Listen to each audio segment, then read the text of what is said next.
Okay, this is the Real Ramble number 4. Today I'm talking with my friend Chase, and we're going to go on about some VR with the HTC Vive, some 3D printing stuff, and just kind of talk about the general state of tech and the tech industry in Seattle. So, thanks for having me. Thanks for being here.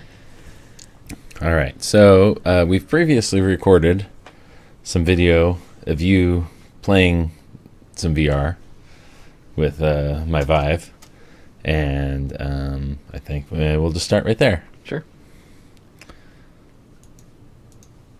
All right, so we're already inside the VR.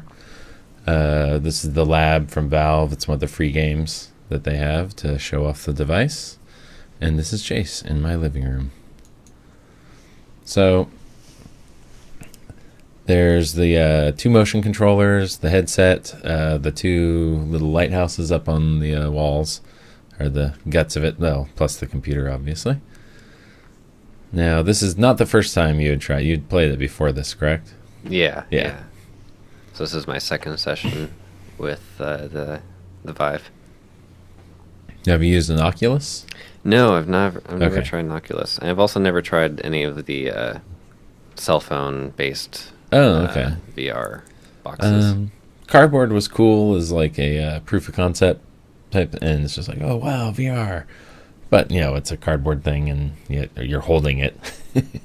The Daydream is better, and you have the little remote, and it's much more comfortable. I haven't used the Samsung VR. I imagine it's pretty similar to the Daydream, or is it Daydream? I From don't Google? know. I think that's what it is. So this is the, what would you call it, lobby, I suppose? Yeah. I guess this is the basic lobby of the lab. The lab. Yeah. And we'll see what you do. So, I found it very hard to describe the experience of VR to people who haven't used it. Like this kind of helped a little bit, but it's disjointed from this perspective. Watching a video of you and then the 2-dimensional flat screen, you really don't get the sense of being there.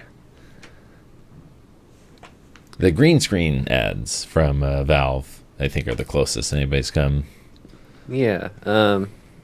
Those are they really kind of show off what people are kind of experiencing, but it's definitely, like, even the controller is pretty interesting in VR. Like, the fact that you can't see your hand. Mm-hmm. And the fact that, the controllers themselves obviously aren't made of wood, and they don't have, like, there's no indicator on the controller of what its battery level is. Until you're in the VR world and you look at the controller and it's got 3 green dots. Mm-hmm. And yet it still has the screw holes on the back for no good reason. Yeah, but they've done these touches to them, and like you get a little dot where your thumb is on the touch panel. I'm looking around here to notice, like, there's a controller floating over my head because they're glitching out a little bit if you stack them on top of each other. But if you block the sensors. Yeah. Now the new Oculus one has got, I haven't played with it myself, but I guess it can actually measure how much grip you have, and that's cool. I don't know if it's worth all the development time it took them, because now Valve has had theirs out for months and months and has kind of got a little bit of a lead, I'd say. I suppose, playing these games, I have definitely encountered a situation where I feel like you're stressed out a little bit, and you're just in an intense situation, and I kind of death grip the controllers, and if that was like a useful input. Oh, and this is where we crashed. Let's skip ahead a little. Yes, that's one thing that I should make clear to everybody. Steam VR is still in beta, and then it does tweak and crash sometimes. Specs on the computer. It's an i5 3570K overclocked at 4.2, which is technically kind of below spec, but with overclock should be okay. GTX 1070, 16 gigs of RAM, SSD, all that good stuff. So it's just barely there on the spec for the proc. Pretty solid on the video card. I think it is CPU limited a little bit. That's definitely one thing. Current computer spec'd out to just barely do VR. Now that I'm doing some video editing and rendering more to the point, I'm starting to look at the i7s, but that is still a bit pricey. Less than the Vive was, but yeah. That's kind of the thing with VR right now, is that it's definitely an enthusiast kind of situation, because definitely. You've not only got to have enough money to drop on the Oculus, you've got to have enough. Either you've already purchased a high-end gaming rig, or you are willing to shell out the additional money that's needed to run the Vive. And maybe in the future we'll see something from Valve or HTC or another vendor that's like essentially a VR kit.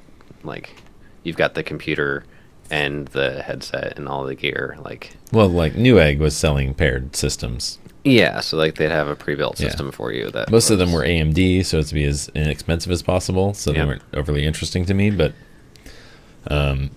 if you're trying to get in for absolute minimum, this was so I had a pretty decent video gaming machine. It was a 770, so I had to upgrade to the 1070, and the Vive was in the $1,200 range, which is, this is not something I'm like, everyone must go out and buy this. But I would hope that most people have at least one enthusiast friend who has one, so they can try them out. And I'm, trying to get everybody I know that's mildly interested to try it out. If only so that it doesn't die off as a fad and, the game support comes out.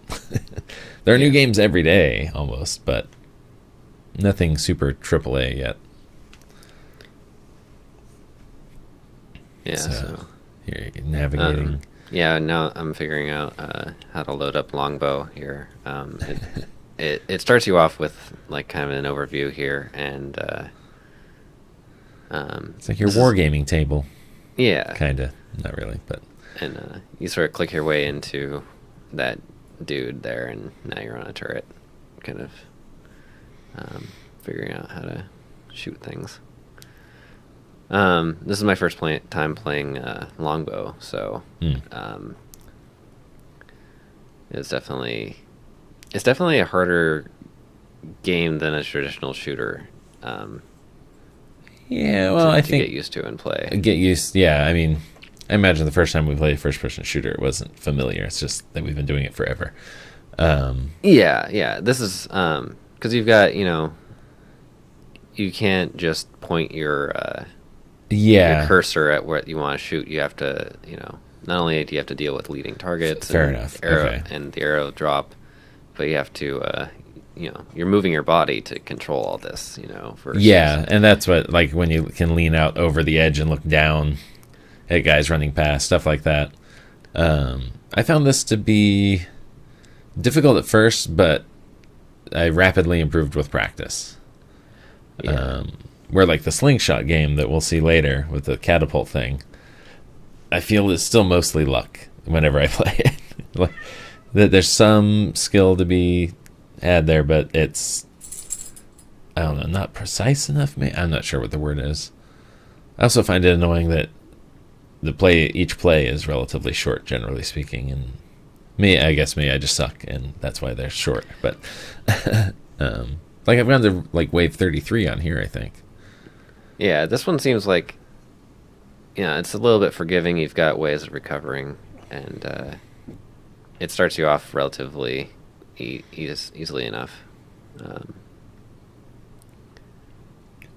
Shoot the balloons. There's a concept here that is not really introduced to you at all, and that is shoot the red balloons to regain your gate health. And gate health is essentially, if your gate falls, you lose. And once your gate health is full, it gives you extra points. And then that's nice, because when you see points popping up, know your gate is fully healed. See, I didn't even know that. Oh, sorry. So, yeah, I guess I have to... Well, now you know. I have to do it again. Um, but yeah, it's actually, I thought it was easier to shoot the balloons than it was to shoot the dudes. Yeah. I don't know why. Yeah. They're like larger, but I don't know. If they're edge on, they've got a smaller cross section, so who knows? Move a little less predictably too, I guess. Yeah, and I think it's one of those games with a lot of practice. I didn't intend to like shoot the hot oil. The hot oil, but it was fortuitous. Now, I was playing the other day and actually got one of the guys with the helmet and the shield and everything with one arrow, and I got it a couple times, and I swear I don't know what I was doing to make that happen. I think it was just luck. Like you're shooting their foot or their arm, or I don't know. Felt pretty badass when I did it, but I can't identify where I was aiming at specifically that did it, so I think it's just luck. Yeah. It is possible, though. Yeah, with this, I don't know, this kind of game, it's a lot of fun, and you can definitely lose time to it. Oh, yeah, like I was playing the, was it Zombie Survival Simulator or whatever, and yeah, like it was an hour and a half later when I realized I took a break, and I was like, man, my arm's kind of tired. And I realized, oh man, because I've been holding a pistol, up for an hour and a half and waving it around. You've been waving around a plastic controller for. Well, just holding your arm up with nothing in it for an hour plus. Yeah, that's not also nothing. Yeah. I mean, not that it's anywhere near as strenuous as doing the real thing, obviously. I don't want to give the impression that it's that, but it's definitely much more active than sitting and twiddling your thumbs on a controller. Yeah. And you're standing the whole time, too. Mm-hmm. I've seen people coming in on YouTube or whatever who play it a lot and have lost, significant amounts of weight in, just a couple months. I have not played it that much. Maybe I probably should. Be good. Yeah. Oh, yeah. The cat's being annoying. Okay. That's all right. Yeah. That's Longbow. Yeah, Longbow's a lot of fun, and I think by the end of this, I was actually getting to the point where it was getting kind of hard to hold my arms out. You gotta shake them out every time they give you a chance to rest. Yeah, I think that's, like, I wasn't doing that, and, you can get really tired doing this. Oh, yeah. Like, I could never, the first time I played, if you told me that within, like, a week I'd be, a couple dozen levels further on, I would have been like, no way. But you just, it's, the learning curve is, what is that, steep? It's pretty Shallow, steep, but then steep? it levels. There's different plateaus you can get to. I guess, it's steep and it plateaus pretty quick, though. Yeah. But I've definitely had the feeling that, this is something that it definitely builds more skills than the traditional video game. Oh, yeah. I also, I keep trying to think about how to improve VR now. And like one of the things that I'm thinking about is like the amount of force feedback that you get is not super indicative of what you're doing. Even though the controllers do vibrate, and that kind of gives you an idea of how strongly you're doing something or whether or not you're doing something at all. It's not graduated enough, but like when you're pulling back, in this game I was definitely just pulling as hard as I could constantly to try and make sure that like I had the strongest. Where how hard shot. It's how far, not how hard actually matters, right? Yeah, like, but I was like, I was moving my arms with as much like speed and force as I could manage, and to try and like fire off quickly. Yeah. And I think it does make a difference though how quickly. I mean, because if you go too quick, you don't notch it properly. Yeah. And I don't think you could run out and actually use a bow and arrow to the same skill level, but No. it would give you some sense, which hand holds what types. Yeah. If that's not obvious to everybody, and then how to lead a target. This is even within video game terms, the arrow is moving slower than a bullet would. Yeah. I mean, shooters, bullets, unless you're doing some crazy long distance sniping thing in like Call of Duty or whatever, the bullets are delivered to target functionally instantly. Or pretty close to that. Yeah.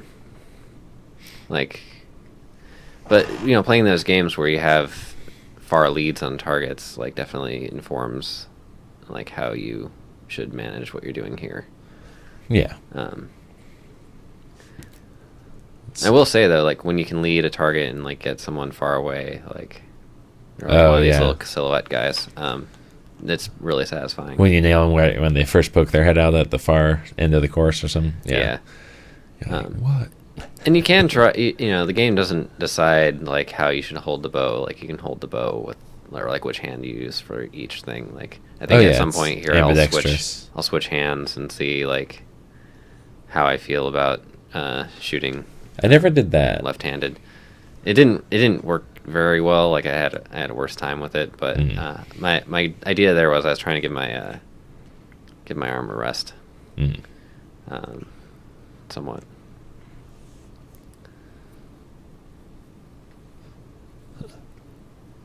But being involved, like, immersed in the world, definitely is a lot of fun.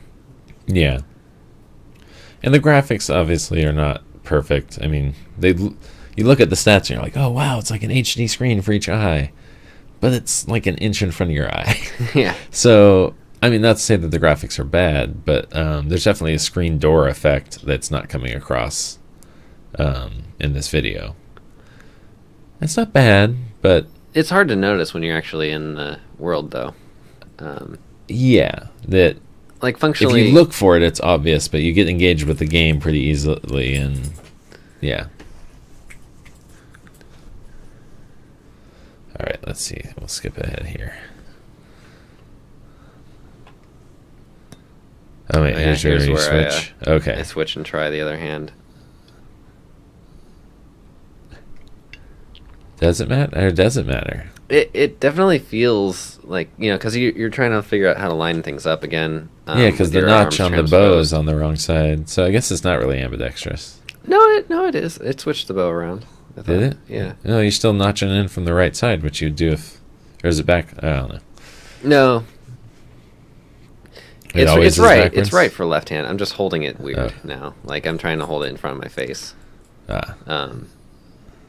To try and aim better, because now I'm firing with my left hand, but you can see I'm pulling it sideways. Mm-hmm. Which, you've got 2 points to try and aim this arrow that you're managing. So yeah, I switch back because, Okay, yeah, I guess it did flip. All right. Yeah. I just obviously wasn't paying that much attention the first time. Huh. All right. Now, let's see. Do you want to let it go until... Let's see. I think I lose it pretty soon here. Yeah, that's kind of what I was saying. But yeah, trying to figure out how to get the balloons and also manage these. One thing I've noticed new players do a lot is that they'll keep going for the balloons even if there's a guy at the gate, which is pretty much never a good idea because they do like 6 or 7 points of damage with each blow. Yep. And each balloon only heals 5. Yep. It's something I found myself doing a lot at first. And I was like, wait, no, do the math. That's dumb. Yeah, you gotta, to be successful here, you kind of have to do 2 balloons per hit that they've taken out of your gate. Yeah, to stay ahead. And it didn't seem like there's much opportunity for combos with this. Like, there's not much arrow penetration on things, which makes sense. Yeah. You can't, even if they're lined up perfect, you can't take out 2 dudes with 1 arrow. Yeah, and I haven't seen with this game like bonus points for headshots and stuff like that. Oh no, it does. You get 2 balloons for a body shot, 3 for a headshot. Oh, that's their Yeah. bonus for that. Mhm. Okay. So it's a 50% increase in potential points and repair value.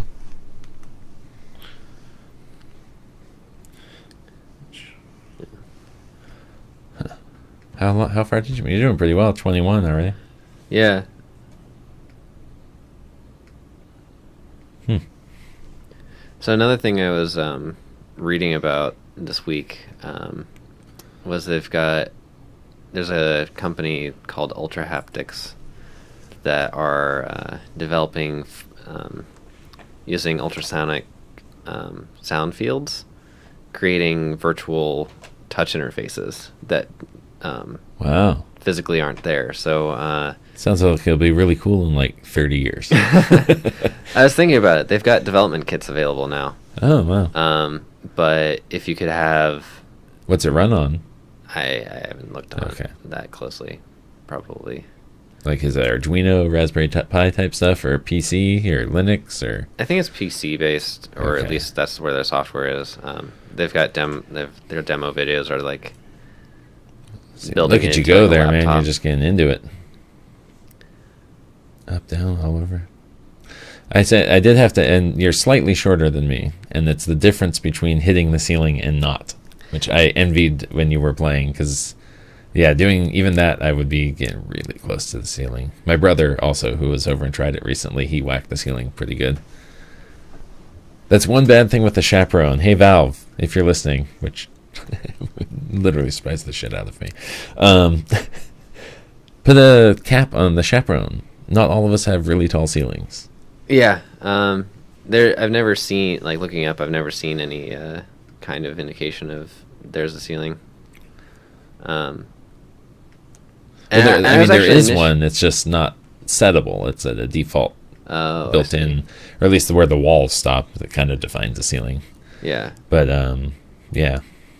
Anyway, sorry. Kind of interrupted you there. Well, I was thinking about it, and like I was initially afraid of hitting the ceiling, but I ended up not. I forgot about it. So, as actually usually in these situations when I'm getting close to the chaperone, I get a lot more nervous about, like, I don't know, thwacking your TV or something, or like knocking something off of your desk. I think I did thwack the TV at one point. Thankfully, it's not really noticeable, but. But yeah, that's one of those things you have to kind of be careful with. And having VR, it definitely comes not with a space requirement unless you're just doing the seated, or standing kind of thing. For what Valve is calling room space, I think, or room size, or room scale. There we go. And I imagine Oculus has a similar term. I mean, there's requirements all over the place. It looks like very few games exceed a 2 meter by 2 meter as a minimum. The Star Wars demo does, but I was able to play it in. It's not obvious on the video here, but my play space is almost exactly 2 meters square. And that works for pretty much any game. Definitely am aware of it. It would be nice if it was half again bigger in every direction, but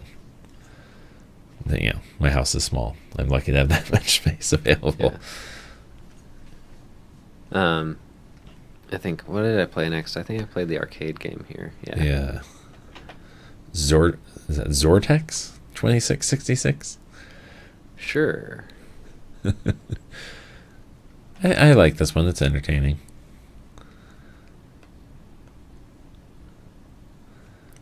Watching from a third person's perspective, you do a lot of just sort of, you just kind of look weird when you're like just sort of looking around, and yeah. It's interesting. You're you twist your wrist, or like turn things around and look at the ceiling or the floor for, I guess, no other reason than to do it. Just to see the reaction, like, see how it works. Now, I think it was the Call of the Starseed trilogy or whatever it is. Was the first game I played that had an elevator, and when the whole big cargo elevator thing starts to drop, like, I felt a lot of the body sensation you do when you're in an elevator, and that was the first time I was like, "Whoa, this is something else. This isn't just a different display and control scheme. It's a fundamentally different experience." Yeah, it does a lot to kind of trick you into believing that you're there, and I think your mind makes up a lot of the difference. Oh yeah, ton.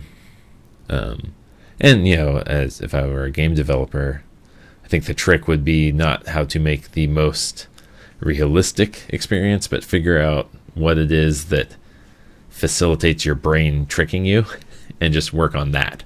Yeah. And then keep it stylized. I mean, like with video games, even like which are the most fun? Which the games that almost always are the most dated are the ones trying to be the most quote unquote realistic. It's the games with a cool style and flair, or at least an interesting visual design, that become the classics. Yeah, I'd say I agree with that. Like, I'm trying to think of some of the games I've been playing recently, and which ones like have the most holding power. Well, look at like Borderlands. Like there was a whole bunch of kind of post-apocalyptic-y, sandbox, drive around, gun focused. What was it? Rage? There's a couple at the time, and I can't even remember them. But Borderlands sticks out because they went with the cell shaded design for everything, and it popped. It was something different. It was something interesting, and it saved it from just being another. Well, that's not all that saved it, but it definitely made it stand out from the crowd. Yeah, I think but it really, I think I did try Rage at one point, but it didn't really stick with me, or I didn't stick with it. But I think, you have to have a good story and like a good mechanics and things along with that to kind of bring things along. We got rid of there we go. I moved it over so we could see the ship since you're right-handed. Yeah, no, as far as this game, I mean, there's not a lot to explain right here. I mean, it's kind of like a asteroids, three-dimensional super space shooter. Yeah, this one was actually really fun, and if I had had a lot more time to play it, I would probably have spent more time on it. But, a lot of the things with these games is that they don't really come with instructions at all. No. And one of the things I found out early on is that you can get a power-up and you use the trigger button to fire it off.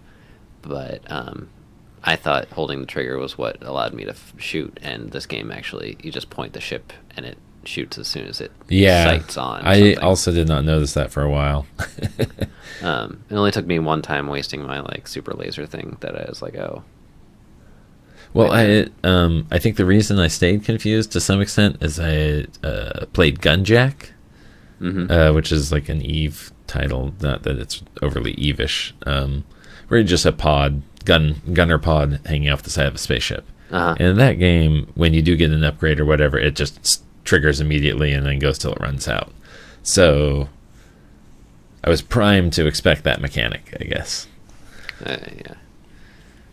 With this, they introduce, the new enemies pretty gently. They do a lot of mechanics around like arcade shooters that are pretty tried and true.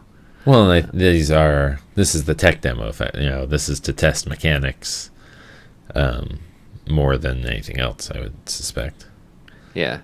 And it's not like overly apparent looking at it in 2D here, but when you're actually in it, all these points, all these red dots that will kill you if you run into them, it's really easy to tell where everything is. Yeah. And it's only once things get really kind of crowded that it gets overwhelming, and that's kind of how you end up dying. I think the second time I die here is I just sort of turn into something you didn't see. And it wasn't like it was outside my perspective.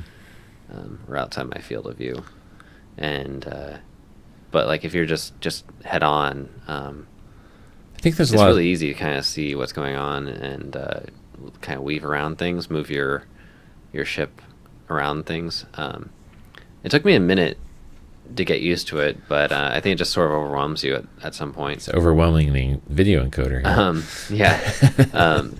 But like for a little while, I was trying to that part there is awesome where it shoots the expanding sphere. Yeah, and it looks like it's kind of hard to avoid, but you can tell all the distance between everything, so it's really easy to sort of just weave through all of that. But initially, when I first started this game, I was kind of reluctant to get my body in the way of the dots too. And it overwhelms you, and you kind of just deal with it.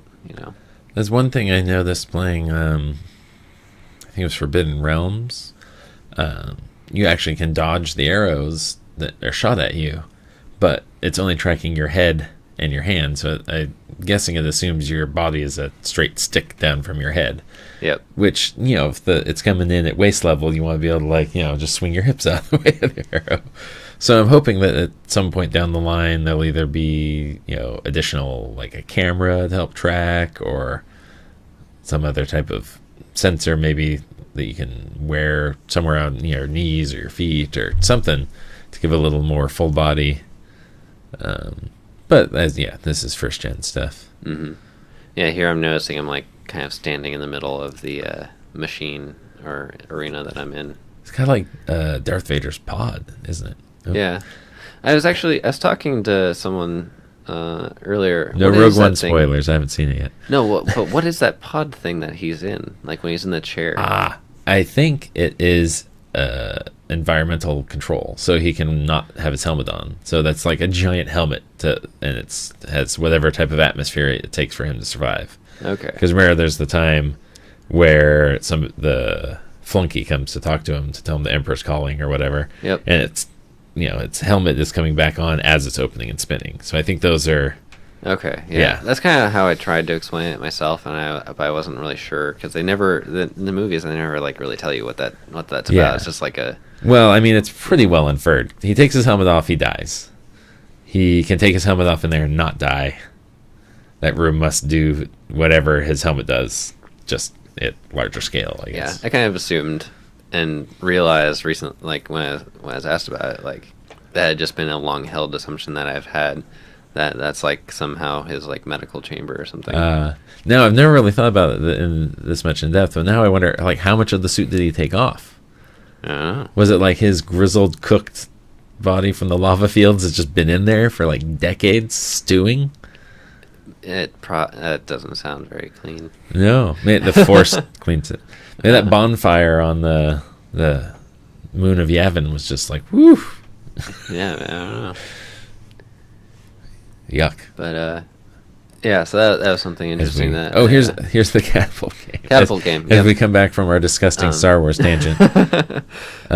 This was actually probably the most fun that I had in the lab. I'm thinking. It's got that kind of visceral Peggle type, just blow stuff up. Not that you're blowing stuff up, but like when you clear a level and like fireworks play and Beethoven and their fireworks go off and music plays. Yeah, and it's a lot of fun because all of these orbs, if you've ever played the Portal series, they kind of like in Portal 2, you see all the other spheres. I don't remember what they're called specifically, but yeah, I don't remember either. There's like Wheatley and all the others, and you're kind of launching the rejects. It seems. Yeah, the dialogue of the cores is quite entertaining. It's great, and especially if they annoy you a little bit, like it's fine. You're just gonna throw them off into the distance. And initially, like when I first started, again, this is like one of those things that doesn't have any instructions, but that little box to the left is has all of that's your HUD to the left of the launcher, and that's really critical information that you need to be able to succeed in this game. Is it? What's it saying? Just so on the top of that box, there's the two dots, and that's how many balls you have left to fire. Okay. And as that progress meter builds up, you can get more that cores. Each one gives you a new core to fire off. That I was aware of. Does it say anything else? And also that will only fill up as stuff falls into the pit. So each one of those blue beams coming out of the floor gives you a little dot on that. I wish you got the tracer cores that fell down the hole. Maybe that would be too easy. Maybe. I don't know. I think it's already hard enough. Yeah, it seems pretty difficult. But here too, where you place the green square on the floor determines how much space you have to move around. Yes and no. You can actually pull it behind your head. So you're like looking down the barrel of it, and it just shoots right through your head. Right, but I'm thinking that square kind of determines where your room space is and where you are sitting relative to it. So if you're up against the catapult, you're going to have to pull outside of your... I have found that to be one of the most annoying as far as locating in the room space to be the most playable. Mm-hmm. That's true. So that's something I didn't really realize. So now I'm starting to figure out, okay, so I have to line this up so I can have more pull room to like kind of play with this thing. And, you sight your first shot and then you can kind of work from there. But it's a lot of fun and it's really rewarding when stuff blows up. And so not rewarding when you just miss the explosive barrels and it goes into the chunk of cardboard like a wet fart. That is not satisfying. It's actually well, if you had infinite, if there's a mode that like, and maybe you can hack it or something. But if there's a mode where you had infinite cores to play. Yeah. I wouldn't mind. Like it's really a satisfying thunk when they do go into the cardboard boxes and don't do anything.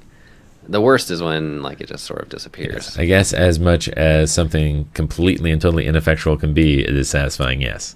Yes. Much more satisfying when they explode. And then when they explode and knock into other ones, forcing them to explode. That's the best. I haven't seen that. And so like here's a box like landed next to me and I wanted the points from it, but you can't like, I can't knock it back into the into the pit. It's not a real physics object. Nope. So it doesn't know where that like, and that's another thing with VR that like I would really like to see more of is like if you thwack a coffee cup on a table, it's like gonna knock over and fall on the floor and break. But a lot of these tech demos like they don't tell you like, oh, you can do this. You can interact with that stuff on the conveyor belt. You can't shoot it in the catapult though. No. But you can pick it up and whatever. Okay. There's not a lot to do with it right there. All right. I guess I never really bothered with the conveyor belt. I just thought it was, for effect. I think, yeah, it mostly is. Now, if you could shoot those chunks, that would be cool. Yeah. I mean, there's some way to do that, and I just didn't figure it out. I don't know. I haven't played this one that much, to be honest. Mostly longbow, I guess. Yeah, a lot of people really like longbow. I've heard the most about longbow.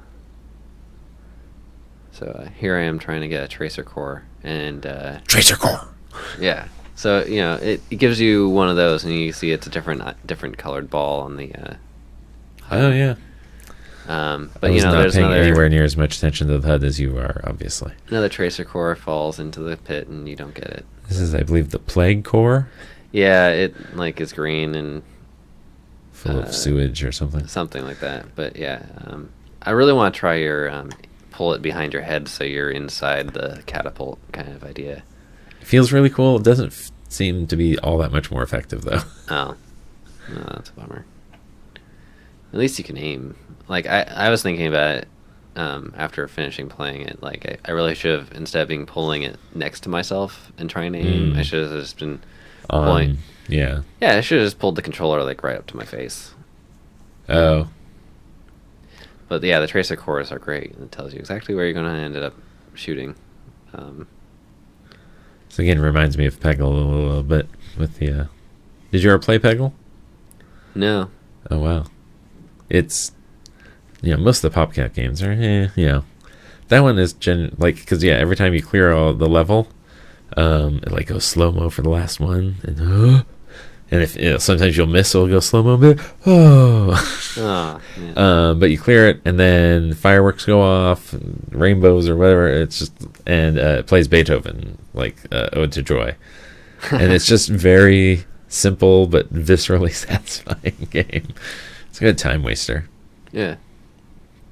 It doesn't require as much like Plants vs. Zombies. You gotta actually pay some attention past like the first couple levels. Mm-hmm. But yeah, not that I've played Peggle in probably a couple years, but I really wish the flaming cores like caught stuff on fire. Yeah, something. You would think cardboard and plywood and pallets and stuff would all burn better. You'd think.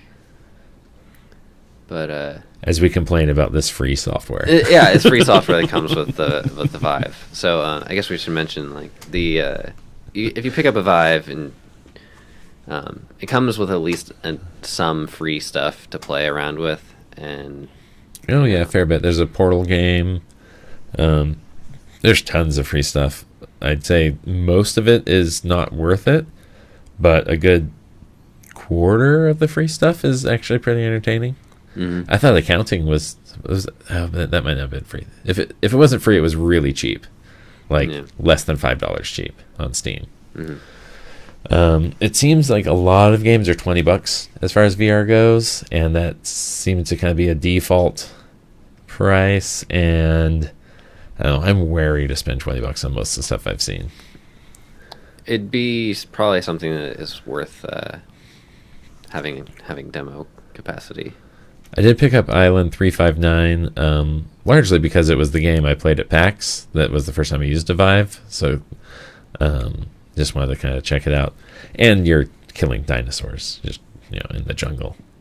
It's still in beta or early access or what have you. So I imagine it will get more full featured and whatnot, but it's still fun to play right now.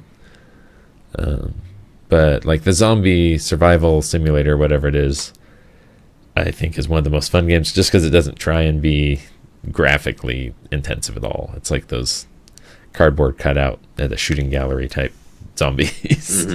Mm-hmm. And you played that not on the video here, but you've played that in the past, right? Yeah, actually, I think that was the first or second. No, it was the second or third game that I played on the Vive. I think that's what I've put the most time into.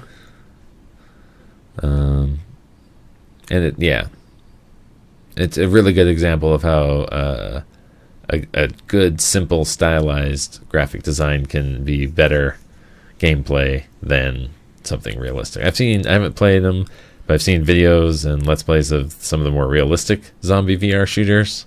Mm-hmm. And I don't know, they just, like I said, I haven't played it, but it doesn't look like as much fun. Okay, there you're trying it right in front of your face. Yeah, I'm starting to kind of figure out, okay, so how do I fire this off? That's definitely something you get used to, because like your nose is in a position where you might kind of want to scratch it, and you kind of get, and then you're like bonk, basically. I did that a couple times. I bonked myself in the face. Mm-hmm. So here I'm trying a strategy where I fire off a tracer core to gain a tracer core, and then use the last shot from that tracer core as a reference to fire off my next shots. Yeah. And that only really works if you have either every shot is gaining you a new ball, or if you've got enough interleaved in that setup to have an effectual shot each time you go off with this. Yeah, I found going for the tracer cores actually didn't help all that much, only because it gets you another tracer core, or there are no points in and of themselves. Yeah. So I don't know how you would. I don't know if there's like a good strategy you would have for this, but I picked up a tracer core, and I guess some stuff did fall down. Yeah, I lost a good amount of stuff there. But the explosions are really what get you. The points.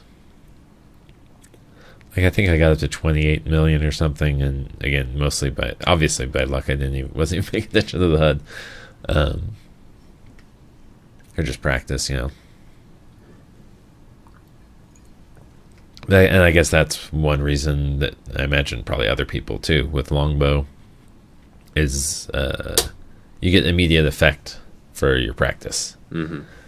The time put in equates to better performance. Where this one just, I don't know. still feels kind of crapshooty. Yeah, and so like, you kind of realize, you gotta get a good feel for it. So, here I am deciding maybe get another tracer core, but then that just replenishes the one that I shot. Yeah, and I didn't really do much with it. Other than and that's the scenario where I found myself most of the time with the tracer core. It's like, okay, now there's a big stack over there without a tracer core in it, and I'm no better off. Yeah, and I wonder, like, maybe you could do a thing where you get as many tracer cores as possible, and maybe that just knocks over enough things that you've got regular ammunition to spare. I don't know. I want to try that. I think you're interweaving them so that you can use the tracer to get a perfect spot, and then base your next shot off of that with a different type of core. But no. Let's see, how much longer does this go on? Did you play anything after this? I forget. Yeah, I think I played with the Portal, the robot deconstructor or construction game. I was kind of looking around for the next thing to do. There's a lot of stuff in the lab, a lot of stuff that we don't really cover here. Yeah, most of the stuff we don't cover isn't that great, to be honest. Yeah. Robot repair, I guess, is the last one. And it runs in a small window, you're saying. Yeah, I think this was one of the first demos, would be my guess. And it is more demo than, or more interactive tech demonstrator. And it's not, I don't know what I'm trying to say. It's not a game per se. It's more like a thing you're watching. Interactive movie. There we go. Okay. Yeah. I think that describes it pretty well, since I wasn't able to really do much in this. Here's one of my digital blasphemy backgrounds. They're really cool. You can't see all of it here, but I recommend checking out that site. I can't remember his name, but he's been making just renders for desktops since, like, I think the late 90s as a full-time job, and is still at it. Mm-hmm. And I'm a big fan of his art. Just wish I'd bought a lifetime membership when they were less expensive. So yeah, this one is very hard to tell what's going on because it's tiny. But one thing I really love is they'll mask your controllers can have different. Yeah, masks. And some games enforce one, and some just use whatever you have set as your default. Mm-hmm.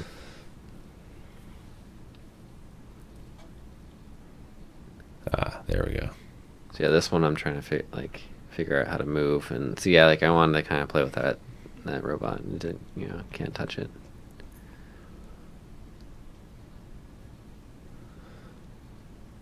Yeah, and this is where you're just doing as you're told. Let's see. Yeah, there's they kind of tell you, like, pull out this drawer and pull out that drawer, and here's your pocket universe. And I don't think we have the audio from in-game. I think we just have whatever was going from your mic. Yep. Yeah, we didn't get in-game audio. Yeah, there's nothing there really. But yeah, I'm trying to interact with the little office people that are freaking out, but you can't really knock them around or anything. No. Huh. It's a very detailed environment. Mm-hmm. Or environment. Room.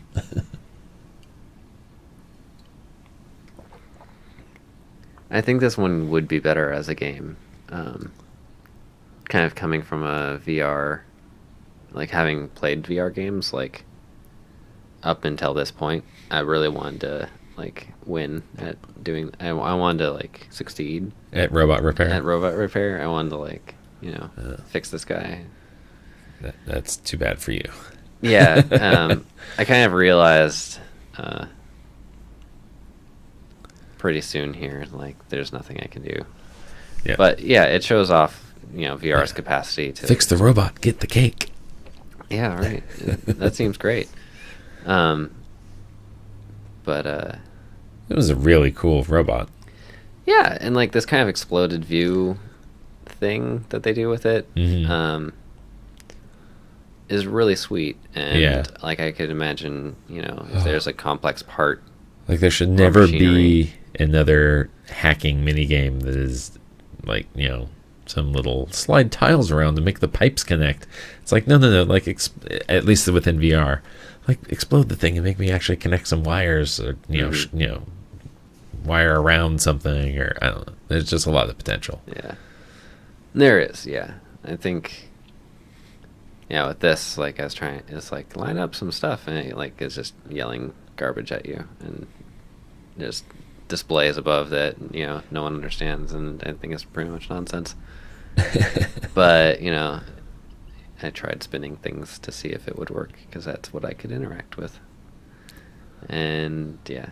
I think at some point it's just like there's a counter going on, so you're also there's like countdown happening, and you're getting more and more frantic as nothing is working. You're not getting feedback, and it all falls apart. And you're like, oh, sad. I didn't do it. I swear. No, I'm debating whether or not to cut this before we get to the end, so as to preserve the surprise for anybody. I don't know. I mean, I don't think there's much to spoil.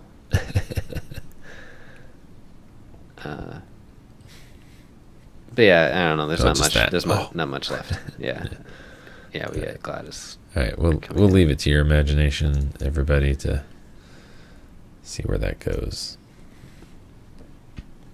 Okay. So, anything overall impression of VR? Or I think it's definitely something that I want to have for myself and for my friends to play, and something that I want, like, really I don't know, kind of I want to share it a lot with people, like, because you can describe to people what it's like when you're in it, but until they actually, I think, pick it up and get into it, it's not something that you're gonna really be able to explain well. Yeah, I would agree with that. Let's see. I just wish the price wasn't so extreme, I guess. I don't think it's really too extreme for everything you get. I mean, yeah, you get a lot of hardware with it, but yeah, and I mean, as far as the hardware goes, like I mentioned, I have punched the ceiling with the thing. Mm-hmm. I don't know, significantly more than once, half a dozen times at least. And other than taking a tiny bit of paint off that I had to wipe off the controller, they work fine. So it's well built, pretty robust. Mounting the little lighthouses wasn't too difficult. Those are these little things, and they have announced these currently use 2 motors for the X and Y axes, and they figure out how to do it with one V-shaped track, so that could reduce the cost of the whole thing by at least $100.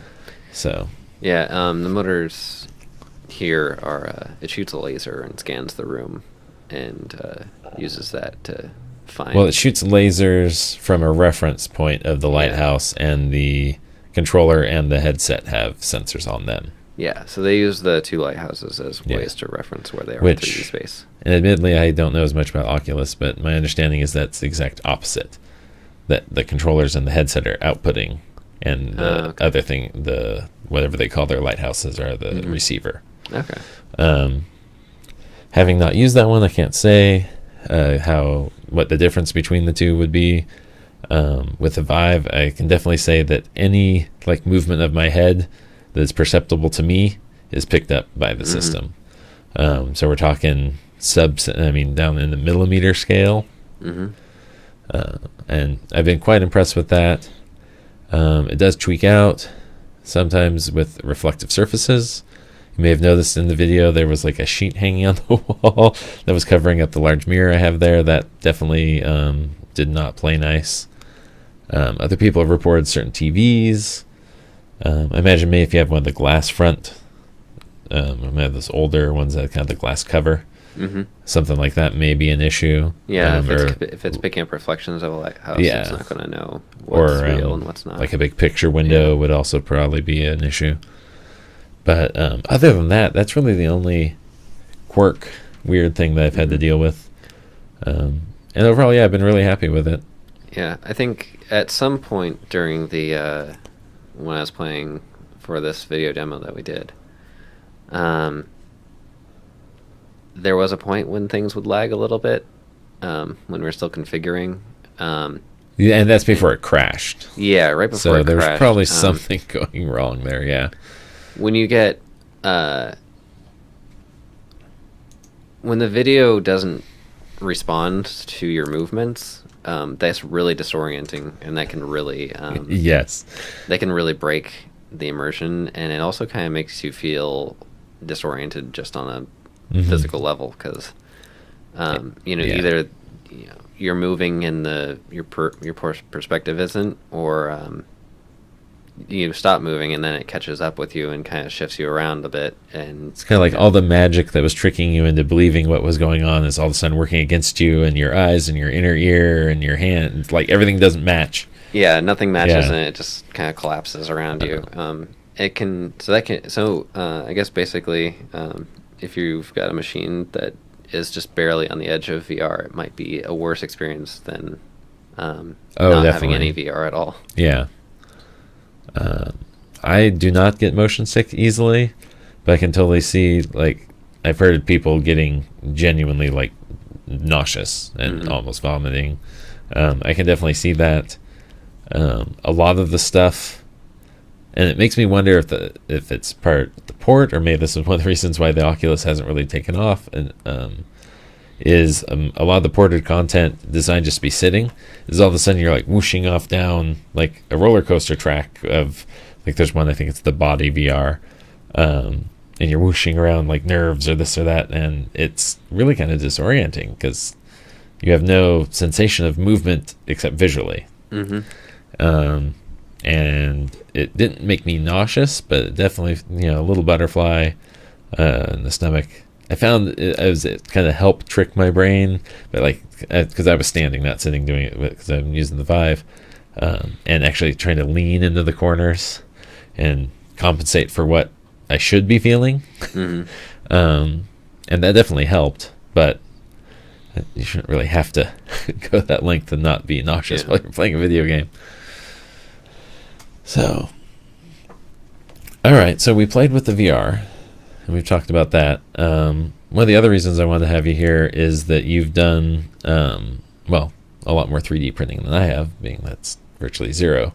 But I know you've worked up some mock-ups at work and some test runs on some casing for Arduino boxes or boards. Yeah, it's so what we've been working on at work is a way to use the RFID chips in the Husky card for UW as a way to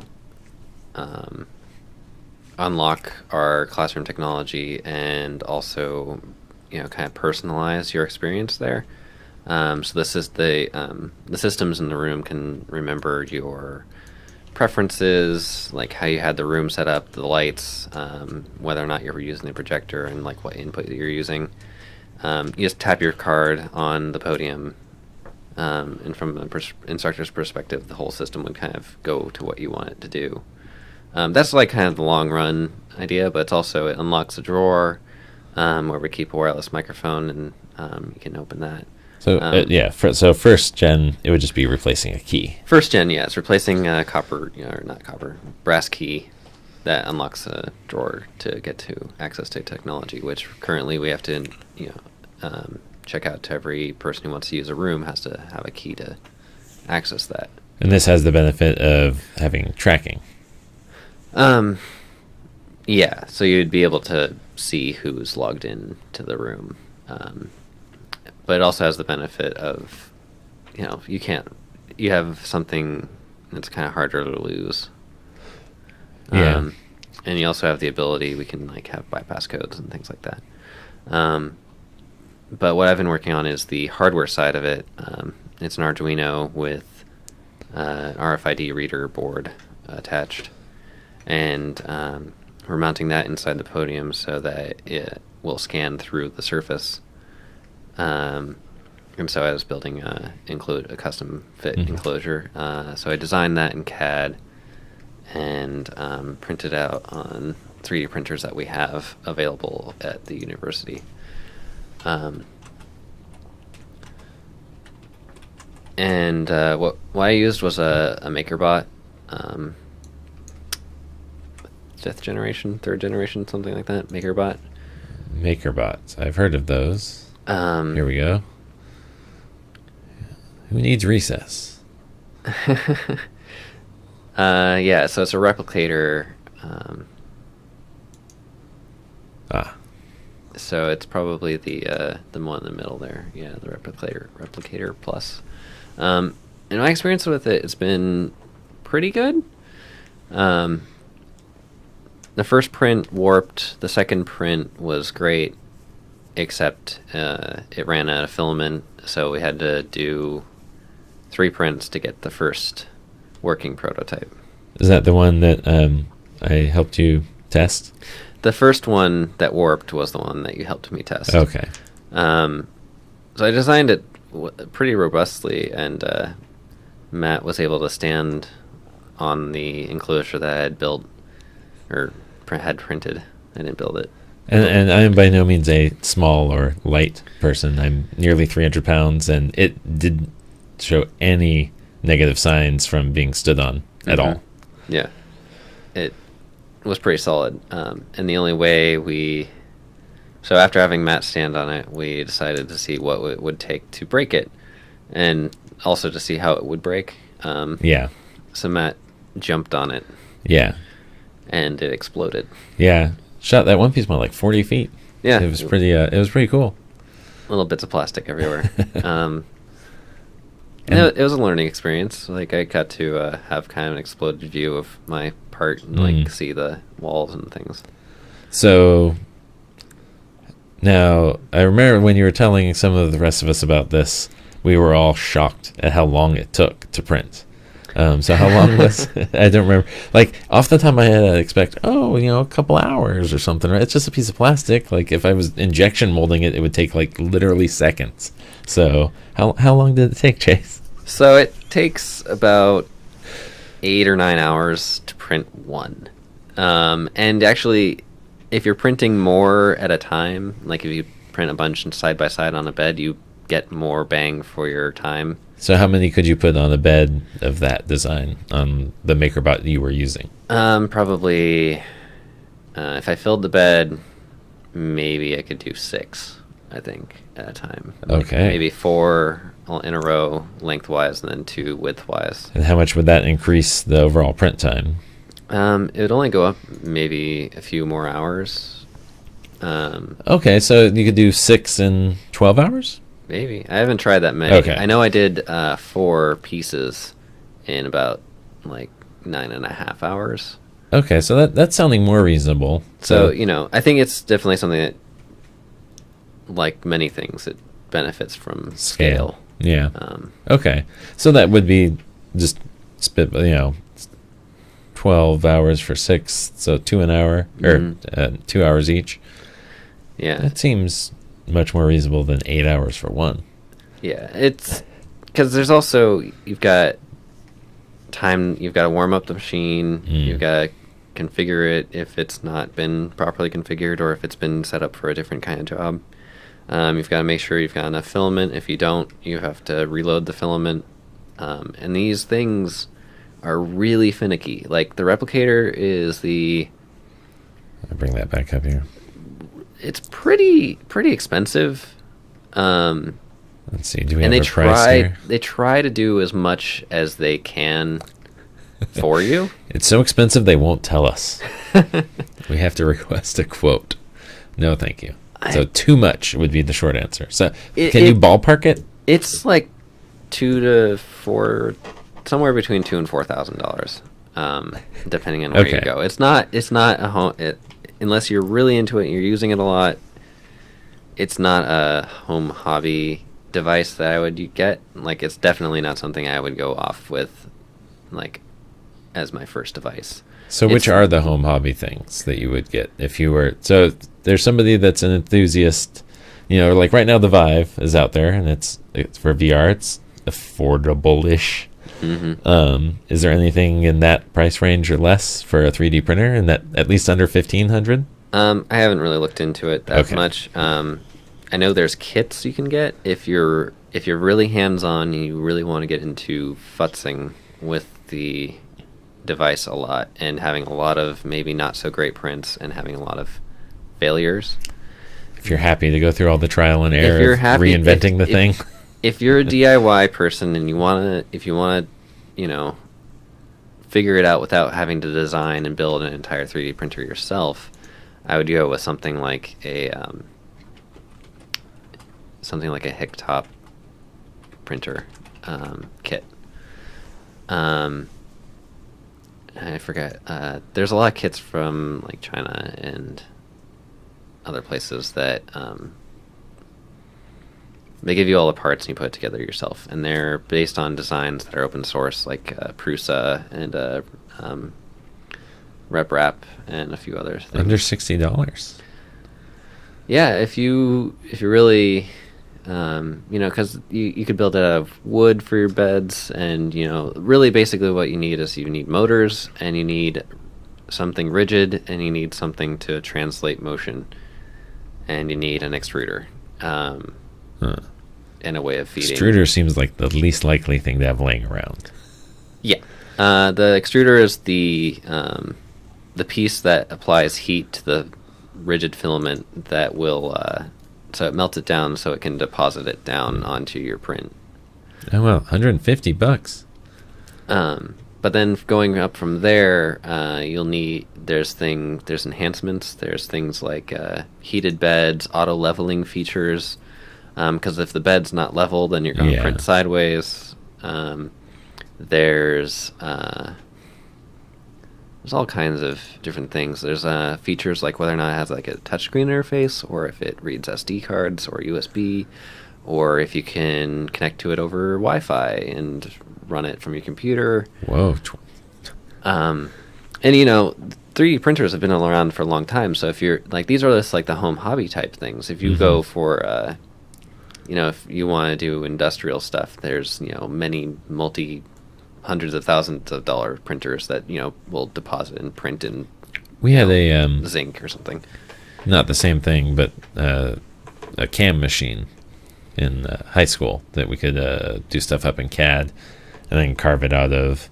Well, for the class I was doing, we just did wood, but there were some more advanced ones that did metal. Yeah, you can. Yeah, like that's one of the. And it seems like you get a lot of the stuff I've seen 3D printed. I think you could do cheaper and a lot easier and way faster with a CAM machine. Yeah. I mean, like if you're making a solid thing that could be carved out by drill bits coming from above, the CAM machine can crank it out in a few minutes. Oh yeah. But those kinds of tools, those are expensive for one thing. You can't make a little tiny flimsy thing when Yeah. you've got a big drill motor and all that. And I have no idea what this thing costs. I imagine it was thousands and thousands of dollars. And it's also heavy and it needs space. Oh yeah, it was like on a big bench. So it probably weighed, I don't know, 300-400 pounds. Yeah, these are like big machine shop things where you have mills like that, or if you've got they've got even CNC controlled lathes and like water jets. Yeah, water jet cutters, laser cutters, those kinds of things. Those are really expensive, and those are not something that I would consider for buying myself. But like maybe you want a laser cutter in your kitchen? No, the kitchen is not big enough for that. No. Another thing is you have to have space for these devices to be on your desk. And there's tons of designs that the cheapest ones will use things like continuous threaded rods as their rigid structure, and then 3D printed parts as like the hubs of each one of those things. I mean, a dinosaur skeleton. Yeah, and you won't be if you don't want to have to design everything yourself. As far as what you're printing, there's Thingiverse and a few other places where you can download 3D designs that other people have come up with, queue them up for your printer, and then have it spit it out for you. And that's kind of cool. Like if you find someone's already designed a thing that you need, like a custom laptop stand or something, or a cell phone case, or maybe an enclosure for a Raspberry Pi. And is that mostly all effectively open source at this time, or are people actually selling designs much yet? Or I don't know. I don't think people are selling designs, but I know if you submit it, it's like you're giving up your rights to it. Oh, as far as Thingiverse goes? I think so. Okay. Like it becomes the property of... So it's even more... Make Industries or something. Wide open than even game mods. At least, I mean, they still maintain some usage rights, if nothing else. Yeah. Well, I guess that's kind of cool in the, hopeful anarchic post-scarcity society of the future type of way. But yeah, I mean, I don't know if I was spending all this money, if I had like thousands of dollars sunk into this, and I came up with something really sweet, it'd be nice to get a nickel back off each or something. Maybe, but you'd have, of course, that's something that requires people to come out and. Everyone has to have a 3D printer at home. It has to be like a home appliance. But you could do something like, the subscription to the site costs something nominal, like $5 a month. It'd be like a little Patreon type thing. Yeah. And then whoever has the top, 24 downloads that month splits the pot or something. I don't know. That's an idea. I don't know. I'm just spitballing here. So as we're looking at like kind of some designs here, so a lot of them are incredibly varied. There's like the whole box kind of formation. There's ones that have arms that kind of reach over, how things do X, Y, and Z, like whether the bed goes left, right, and then the thing goes up and down and left and right, or like the print head only has 2 axes it's working on and the bed's the third, or there's also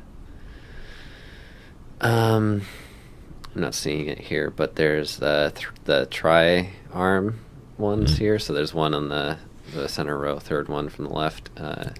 Has 3 arms that adjust their spacing to like kind of adjust how it moves around, and then the head rises as it prints. Those are like have a different kind of movement algorithm, and they're a little bit more finicky to get nailed down, but they have a larger print area. So I guess what you're saying is that the form factor hasn't even really been fully figured out yet. There's definitely like... So at best we're in like VHS and beta days. Or the HD DVD and Blu-ray days. We're not even that far yet, are we? I don't know. I'd say we're probably around the early days of, trying to figure out what's going on. There's how does the MakerBot do it?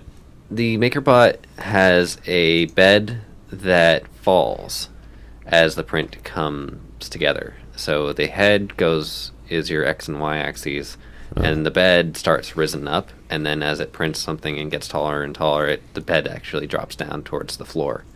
Okay. Other devices start out with the bed at the bottom and print with the head rising. And that's why moving the bed left and right, or in one direction, allows the head to only have to move left and the other way, left and right, and then it can rise. Okay. And all these different designs come down to how complicated a structure you have to build around it, like how much support you have to have, how big of a print area you can do, because the bigger print area is going to require more open space and maybe a different kind of motor setup. Is this an extrusion head? Looks kind of like it. Yeah, it's got a fan and some, I don't know, looks like heat sinks and look like extruder tip. Fun. So now there's these are all, what is this called, additive or? Yeah, this is additive manufacturing. So what is the one that uses the gel and the converging lasers? Are you at all familiar with that? That's also an additive manufacturing because it's not. So if you're talking about 3D printing, what would differentiate those two? Whether it's depositing it or it's fusing, I think is the difference. So deposition or fusion? Yeah. Is that what they're actually called? I'm not really sure. Okay. I haven't looked into it that much. Those definitely look the coolest on the movies. In the movies, I doubt there's DIY ones though. Yeah. Whoa. HP Multijet Fusion 3D printer. That looks fancy. See, those are the ones that are really expensive that you would only buy if you're, a corporation. If it makes business sense for you to have customized 3D printed objects, or if you're in a rapid prototyping house and you need to do these things. I imagine that's where most of these are being used, is in rapid prototyping. Yeah, and if you need, like, if you're trying to either customize things for each individual customer, or if you're trying to rapidly design and test, 3D printing really comes out as an interesting concept for you. So, which do you see yourself getting first? VR or 3D printer? Probably VR. It's just so much more immediately useful for me. Okay. In an entertainment sense. There's not a lot of things right now that I would think I would need a 3D printer for. So 3D printing, in your mind is still, or your opinion, is still more potential than actuality. It really comes down to how you intend to use it. I think with a 3D printer, if you are really into tabletop gaming and you want to get into like modeling your own things, maybe you can just download a whole bunch of models and print them and paint them. Oh wow. Games Workshop's heart just skipped a beat right there. Or or if you're into any kind of modeling, say if you break something, if you've got the skills to design a replacement part for it, then you just print it out and you've got the replacement and you put it back together. So is anybody working, to your knowledge, on some that, like, 3D scanning? Yeah, there's a bunch of different things out there. A lot of it seems kind of novelty right now. There's a lot of tech demos type stuff, and there's a lot of different approaches. Like I've got a 3D scan of my head that was done with a several $100 device that you would strap onto an iPad with their software. And it's a binocular camera that kind of you move around, and it uses the accelerometers and things in the iPad to determine its orientation, and you sort of move around and you take pictures, and it creates a 3D field of view. But it doesn't do things like depth very well. So like glasses kind of become molded into your face, and like hair becomes sort of a blob.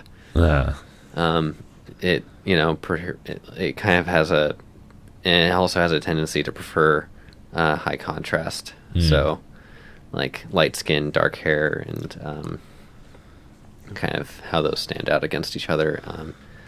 Short hair, it like scans better than other things. There's other things that use.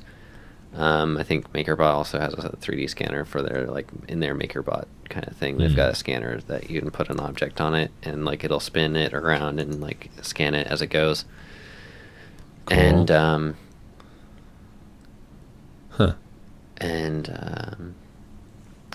not sure. And then there's I went to a maker fair once where they had a plywood platform with motors built into it that you could stand on, and then it had an Xbox Kinect sitting on a platform that would rise next to you. And so as it spun you around, it was used the depth field and the cameras on the Xbox Kinect, and it would just sort of rise up and scan you as it spun you around, and it would create a full 3D model, and then you could get a printed little mini you. That's cool. And that actually like worked really well. Like they had a long line of like cosplayers and stuff. They had like they could print out a model of themselves. I saw a guy had taken, I think, 3 Kinects and wired them up to a laptop in his car and drove around basically doing Google Earth stuff. He mapped his entire neighborhood in 3D. Oh, that's awesome. Yeah. Yeah, I think the Kinects are actually much more entertaining and useful as DIY bits than as a game controller. Mm-hmm. Then there was a fair bit of knowledge. And yeah, if anybody out there's used the Kinect and is looking at the Vive as just another iteration of that, it's not. No, I think it might, something like that might enhance a Vive, but a Vive is definitely more. Well, the Kinect was kind of fun. It takes the silly pictures of you between, and you're like, oh, ha, ha, ha. And I was genuinely impressed the first time I was able to get into the Xbox menu, then open up Netflix, navigate, successfully play something, back out of that, go into Hulu, do the same thing, all with voice. Mm-hmm. But it was really more cool because I've never done that before, not because it was better than using the controller. I could have done the exact same thing with the controller in probably not quite half the time, but close. So it was really just novelty factor. Yeah, I think it's convenience maybe if you're not next to your controller, if your hands are full or something. It's one of those things that I would enhance that. But I've definitely also been next to people who've just been sitting in the room yelling at their Xbox trying to get it to turn on, and it's like we're like, play this game, play this game, play this game, and it's not listening, or if it's not I've not hearing been them. Overly impressed with voice recognition overall. Google's is good enough to put in a search thing or may do a text or whatever, but it will not be my preferred form of interacting with a computer for a while yet, I don't think. No, it's definitely not my preferred way. I want it to be like on Star Trek on the next gen when they just hey computer, and just talk to it. Mm-hmm. And it did, and interpreted and did all that in real time. Yeah, Amazon's trying to do that, as is Google with Google Home. The Google, I actually saw an article where they did, I can't remember if they did Siri as well. I think it was just the Amazon and the Google, and they asked it several dozen questions. And the Google one did surprisingly better, a lot better, on almost every question. Which surprised me.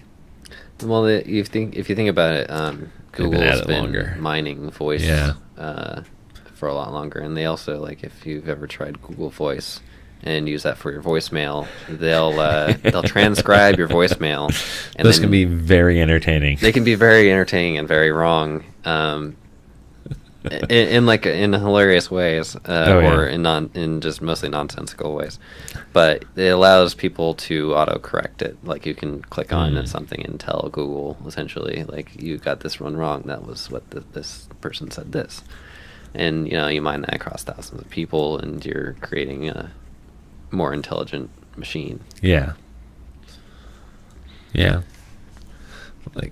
just need Watson at the other end. Yeah, or have Watson in there. There's a lot of potential there, and I think we're definitely approaching a time very rapidly where machines will be taking over. Oh, I would rather have Watson for a doctor. Yeah, and I'd rather have a machine driving my car. I figure the two guys on Jeopardy, Jennings and I forget the other guy, who got spanked by Watson, are probably smarter than most people. Yeah. And well, I mean, not to be trite or whatever, but it's just kind of the point where no human brain can hold all medical knowledge. It's just not possible. No. So a computer that can access and sort and parse all that in functionally real time, it's better. It's going to be better at least diagnostic stuff than a human being ever could be. Yeah. And that's where we're going with machines and kind of machine learning and AI applications, is what can, allowing humans to do what humans do better, and allowing machines to do, the things that we can't do very well. Well, the real question is that what is there that a machine won't eventually be able to do better? I mean, you say let humans do what they do better. That's an ever shrinking list of things, isn't it? It's true, and if we ever come up with true machine AI, then We're all just artists and poets, or I don't know. I mean, maybe the machines will be better at that too. You know, their accuracy is not going to be, you know, it's going to be insanely better than a human accuracy in ways of accuracy and reproducibility. So I don't know. Like, they might be a better poet because they'll never make a mistake with, I don't know, they'll never make a... Well, poetry doesn't have rules that are... It's not like standard grammatical... I don't know. You know, that's part of poetry, is breaking the rules, and depending on what you're doing. Yeah. I mean, if you're like, oh, it has to be iambic pentameter, blah, blah, blah. Yeah, that's very that's structured. I guess that's what I was there's thinking about. free flow stuff and things that intentionally play off and break the rules in specific ways. And I'm not a big, huge fan of poetry myself, but I recognize that's a valid art form. And there's certain poems I quite like, but you know, I generally like fiction. And if I'm going to sit down and read a book, well, either like history or, you know, something like that, or fiction. Yeah. Science fiction, usually. Yeah. I'm not sure what there'll be left at the end of development here, but it's going to be novel approaches to problems that humans are able to solve. I worry. I mean, I don't generally worry, but I think one form of worry from all the people freaking out about this stuff that I don't really hear is, you know, that they just assume the robots or the computers will be evil, and that's why they'll go after us. I have the exact opposite. I'm afraid that they'll recognize that we're evil and come after us because they are better. You know, it's like, oh, you're a bunch of idiots. You've known for decades that what you're doing is destroying your biosphere and threatening trillions of dollars worth of assets and resources, and yet you just keep doing it. You're all idiots. And I'm going to thin you out. Or so, you know, I don't know. I mean, that seems a much more... I don't think that we're going to accidentally create evil robots. I think we'll create something more perfect than us that will punish us for our imperfection. That's definitely something that's been raised. Yeah, but most people, I think, it's like Terminator. It's like, it's like, we created robots. Then, yeah, I guess that they are mistaken, or the robots think they're acting in, you know, a good way, but from our perspective, they're evil. But I'm saying, even from our perspective, they could be righteous and still try and off us. Yeah. It doesn't require the accident of making them evil. We could make them completely moral, and they could still try and kill us. Yeah, and there's really a lot of discussion going into that kind of AI ethics. Yeah. Well, it's like, I'm 4 times smarter than you, stupid human, and you know, you're only twice as smart as a chimp, and you treat them like shit. So I get to treat you even half as good as you treat chimps, and still be moral by your own standards. It's like, oh no. Yeah, well, that also goes along with finding super intelligence in the universe of, like, you know, what would an alien super intelligence view us as, if not, you know, just another, like, you know, would they just view the Earth as an interesting zoo of life? Yeah. Well, Neil deGrasse included. Tyson has that whole thing where he equates the differences and stuff. Yeah. But in some ways, in the whole universe stuff, I'm not too pessimistic, only because of all the time that the universe will be in a condition that life could develop. We're at the early days. Mm-hmm. You know, we're only 13.7 billion years in, and it should be here for trillions of years. Should. And we have access to information that later evolved species won't have. Mm-hmm. With the expansion of the universe. We know that there is the rest of the universe. Yeah. You know, if we evolved a few billion years from now, we would know our galaxy and maybe a couple other galaxies, the local group. Yeah. Well, I guess by that time, Andromeda and Milky Way will have already collided. But so it'll just be one giant galaxy with some other little fluff around it. But you won't be able to see anything outside that because the intervening space will be expanding faster than light speed. Yep. So, I mean, in that regard, I'm kind of hopeful that we're set up to be like one of the great elder species of the universe if we don't off ourselves first. Yeah, and that's kind of the long-term trick of it. Is That's the most depressing not screwing it up. answer, other than we are alone, to the Fermi paradox of why haven't we found all these other alien species, is the point between, radio waves and TV transmit, being able to make your presence known and wiping yourself out is, decades long. That's the most worrisome possibility, I guess, at least for us personally. Yeah.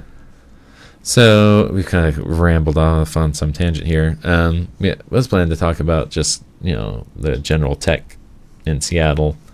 I've been seeing lots of headlines about that lately.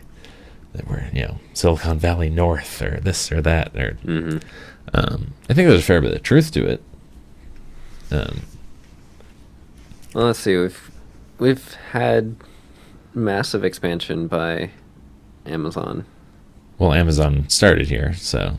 Yeah, but it's Oh yeah, it's growing huge in an incredibly rapid rate. Google has got significant stuff here. Adobe's based here. Yep. Facebook is just doubling their presence, which I think is already the largest outside of Silicon Valley. So I don't know. That is all cool, but I'm even more interested in the super cutting edge space elevator. And all that there's more people working on that in Seattle than anywhere else, as far as I know. Yeah, and I've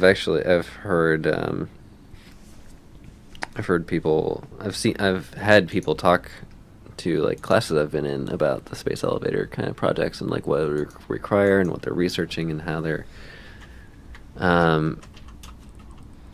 of course there's still technological challenges against it, but they're doing the most research here. Boeing's building their newest carbon fiber kiln here. Arguably the most advanced factory in the world. Well, in that regard. Yeah. I mean, the Japanese have those ones that'll build cars for 48 hours in the dark with no one there. It's kind of cool. But yeah, so the carbon fiber production, space elevator. I mean, space elevator is basically just getting denser carbon nanotube in incoherently longer ones. Yeah. Chains. Yeah. Well, I mean, that'd be ideal if you just print, them thousands of miles long. Yeah. And just make rope out of it. I don't think that's overly likely in the short run, but sooner or later. Yeah. I mean, I genuinely think there's a good chance that we'll have a space elevator in our lifetime. You think so? Yeah. Yeah. If only because in long-term historical terms, I think it's we're in a weird age, because for the vast majority of human history, both recorded history and definitely evolutionary history, there was always another hill to go over. You'd be like, screw you guys, I'm gonna go that way further than anyone's ever gone and start a new city or town or farm or whatever. And that hasn't been an option now for a while. I think that's part of the reason the world is so pent up and just we're boiling over. And as soon as somebody, they're already working on it. As soon as somebody goes out there and grabs an asteroid and brings it back, and it's like, wow, look at all those resources, and so much easier to deal with than on Earth. It's all been mixed together, and water screws up all kinds of stuff, so all the minerals are oxidized and harder to get at. Everything's up there pre-sorted in the asteroid belt. It's so you could find asteroids that are mostly gold or almost pure iron and cobalt and all these things. They're largely sorted and in a much purer form than you find on Earth. And so I think once that frontier is even hinted at being broken, that it will marshal the resources, because it's it's so expensive. How would you ever get somebody to pay $100 billion to build anything? It's when there's $10 trillion worth of profit to be had at the other end of it, I think is the answer. And I don't think it's unforeseeable that it happens in the next, 50 years or whatever. Yeah, I can see that happening. Definitely once we reduce the cost of getting to space, then the cost of doing things in space will decrease massively. Yeah, and once there's an easy way to bring back resources, both because then you can run a wire down, so you could run solar cells in orbit without having to beam the power down in microwaves. That anybody that's played the old SimCity games knows that's not a good idea. Cook half your populace. You don't want to just get drifting off a little bit. No. I did always enjoy just doing lots of disasters, and I think actually got the microwave beam hit Godzilla or whatever the big monster was once. Didn't really do too much, but it was hilarious. But yeah, so that once you open up that frontier, I think we go back to our kind of our nature of being, explorers and pioneers, and go out there and start going to the moon, and you could build the orbital tower on the moon now, the materials. Yeah, the materials we have, we could do. Yeah, we could do a space elevator from the moon to space. Oddly, the way the mechanics of it work out, it would have to be way longer than an Earth space elevator, which is strange. Because geosync on the moon is further out. Further out then. Because it's weaker gravity. Yeah. Well. Yeah, so you have to go further away. Mm-hmm. But you could build it out of Kevlar. It's strong enough. Yeah, Kevlar would work. So it's like, let's do that. And then we can start mining the moon and, have operational experience building an orbital tower, space elevator, whatever you want to call it, before, we do it on Earth where it could, fall on stuff. Yeah, I mean, falling on the moon, no, there's no one there to... Mm-hmm. Actually, is it more likely to fall or fly away? I guess it depends on where it breaks. Yeah, the same thing, of course, with Earth-based space elevator. Like, where it breaks, if it breaks at the base, then it flies away. If it breaks at the station at the end, it falls back. Well, then you can extend it past geosync, and then you have a launch platform. Yep. That you just let go at the right time, and you get a suck off. You get a spin velocity. You turn the Earth into a big slingshot. Yeah. Slow the Earth down a little tiny bit. Imperceptibly. Yeah. Now that mathematically that would be a cool measure of our awesomeness as a civilization when we've used orbital towers to fling sufficient mass into other locations in the solar system that we've reduced the Earth's spin by a measurable amount. That would be impressive, and that's what I'm saying. That's pretty awesome. Yeah. It'd be easier to do it to the moon, or maybe induce spin on the moon. Well, the moon spins now. Yeah. Just but I don't know, slowly. I don't know. The whole tidal locking thing might act as a, that the force that has made the moon tidally locked might outweigh any force you're able to impart in that fashion. I don't know. I think that's why it has to be so much longer, is the tidal locking. Maybe. I don't know. Obama, he hasn't talked about it in quite a long time lately, but he was talking about going to the asteroids and setting stuff up at the Lagrange points. Mm-hmm. We've done those things. Yeah, we've parked a little satellite or whatever, but I want a space station. Oh, yeah, we haven't. That's not. I mean, think about the view from one of the Lagrange points. Just looking out your window, seeing the Earth-Moon system would be like a month-long calendar, just by where the shadows are falling on everything. Mm-hmm. It'd be sweet. Yeah, it'd be cool. Don't get me wrong. I'm excited for these things, but there's a lot of technology that has to get done first. Yeah. Well, we have to survive. I don't know. That's one of the ever decreasing number of silver linings of the Trump being elected is they are talking about manned spaceflight again. Now, it's sad that it's at the expense of the scientific stuff, but to be honest, we've been putting up satellites and staring back at Earth a lot for decades. I mean, I'd rather, if it means ignoring all that stuff for a decade to get us to Mars, I think it's fine. If only because all that other stuff can be done by commercial interests easily enough.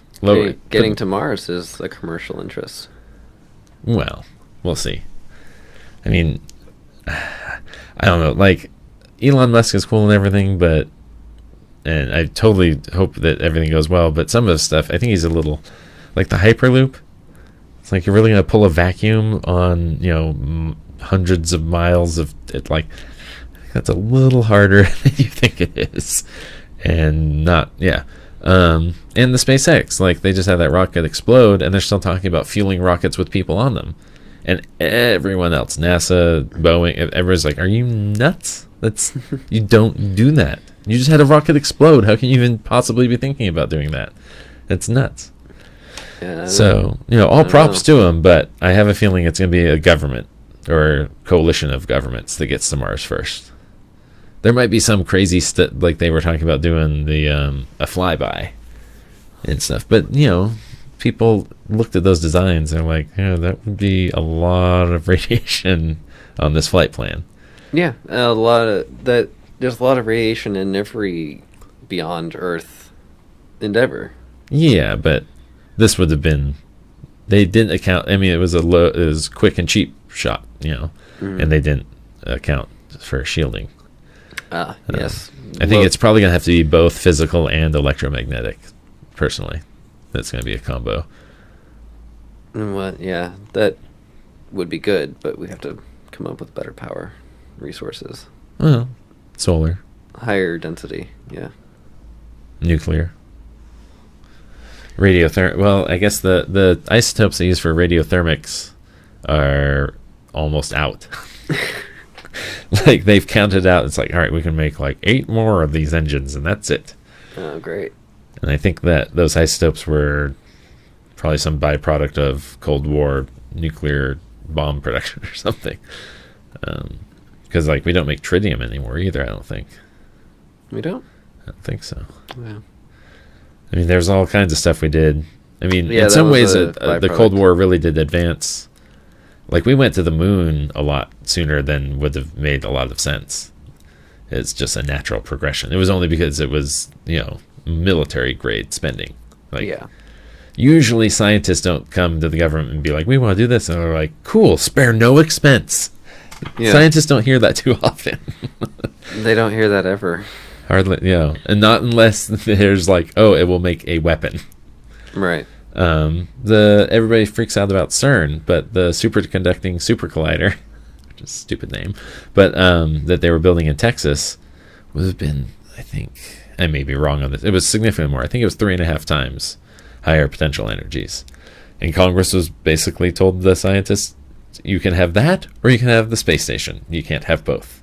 Yeah. The Russians are defeated. We don't have to be spending all this money on...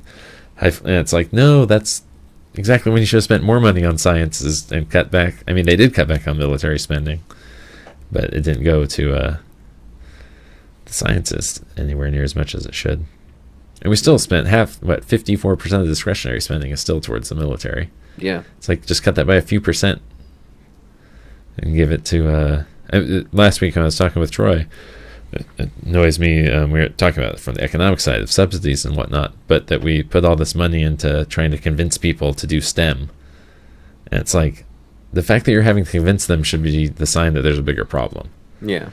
If you're, going to Mars and going into a STEM degree is your ticket to building a spaceship or riding on a spaceship or having anything to do with spaceships, you don't have to sell it. That's like, oh, sweet. But it's not right now. It's, make a 20% more efficient airplane or a lighter aluminum can or, figure out some esoteric math problem that is really cool and fun but has no practical, At least not, yeah. Yeah. And it's not to say there's not cutting edge stuff, but there's just something viscerally awesome about a spaceship that, slightly more elegant computer code or more efficient whatever just doesn't quite scratch the same itch. Yeah. Anyway, so I guess we should loop back into Seattle here specifically, since that was our goal.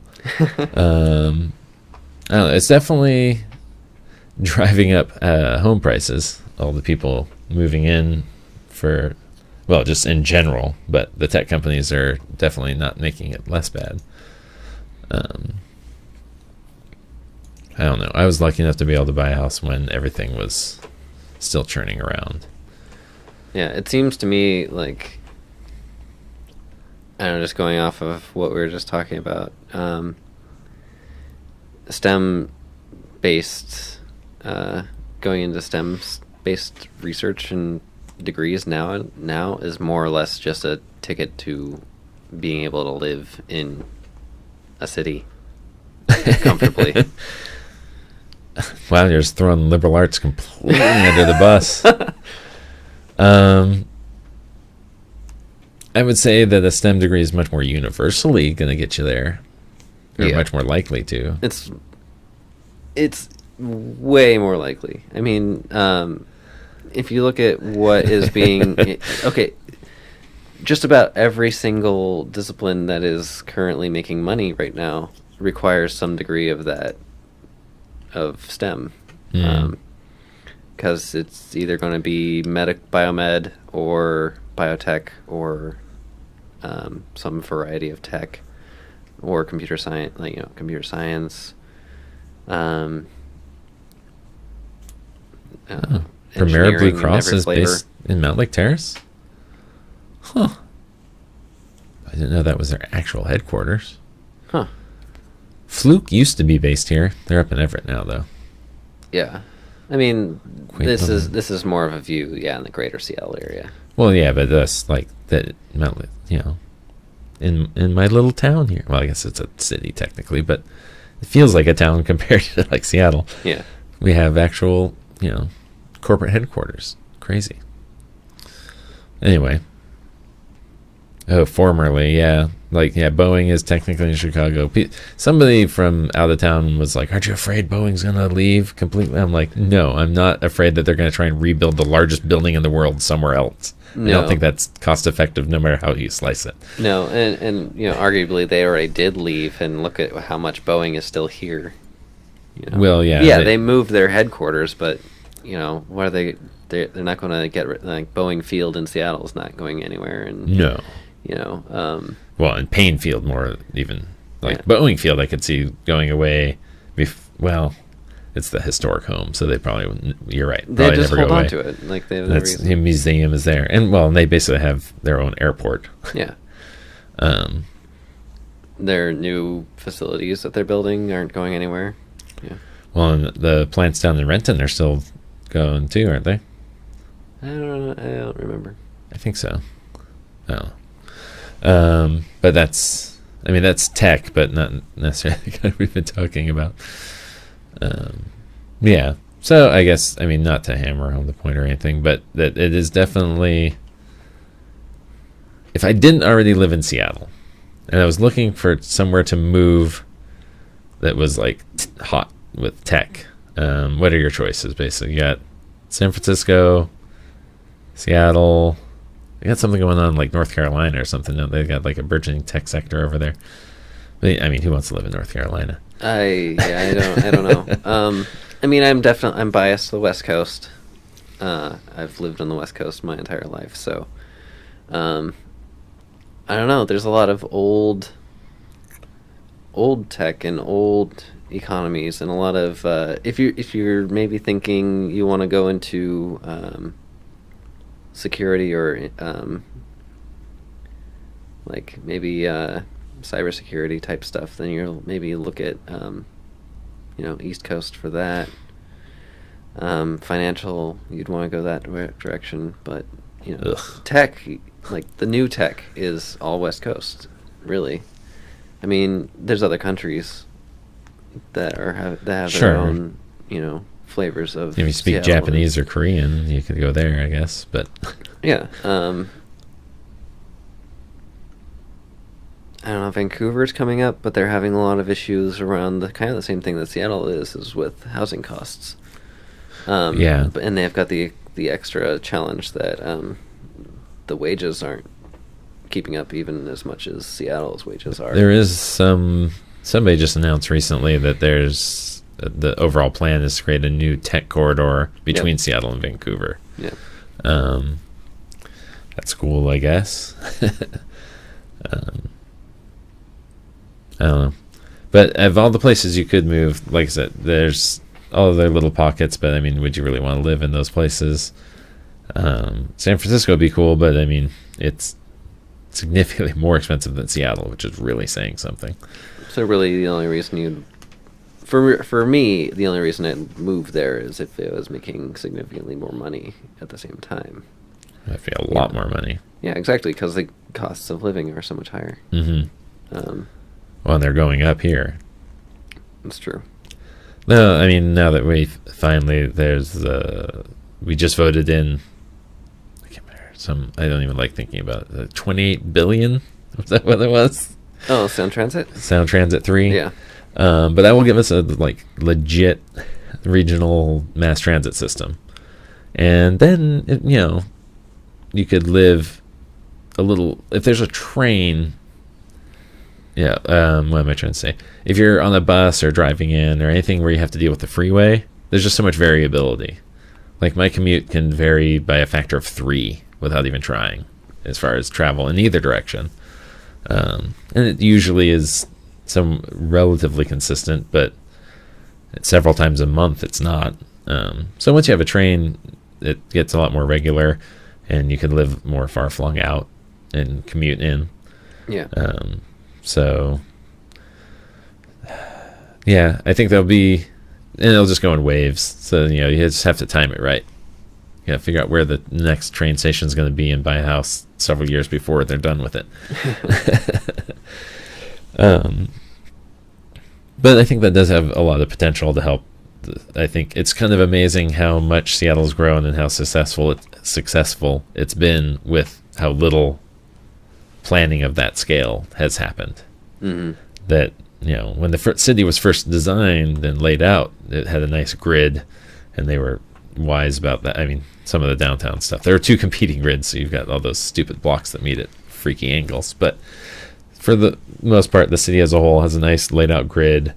It's well designed for back then, but then since then you've got the freeway just kind of flopped through town haphazardly and screwed everything up, and a lack of a cohesive mass transit system. We don't have subways really. I mean, there's the bus tunnel, but that's a few miles, one line that's a few miles long. I really think that's sharing a train tunnel with buses is really not a long-term solution. I think it's kind of a temporary stopgap. I don't know. I think, because I think for where it is, it makes sense because the train stations are so close to each other downtown that it doesn't make sense for the trains to be able to get going that much faster. But if you ever had a sideline and an expressway, then you wouldn't be able to keep buses in there anymore.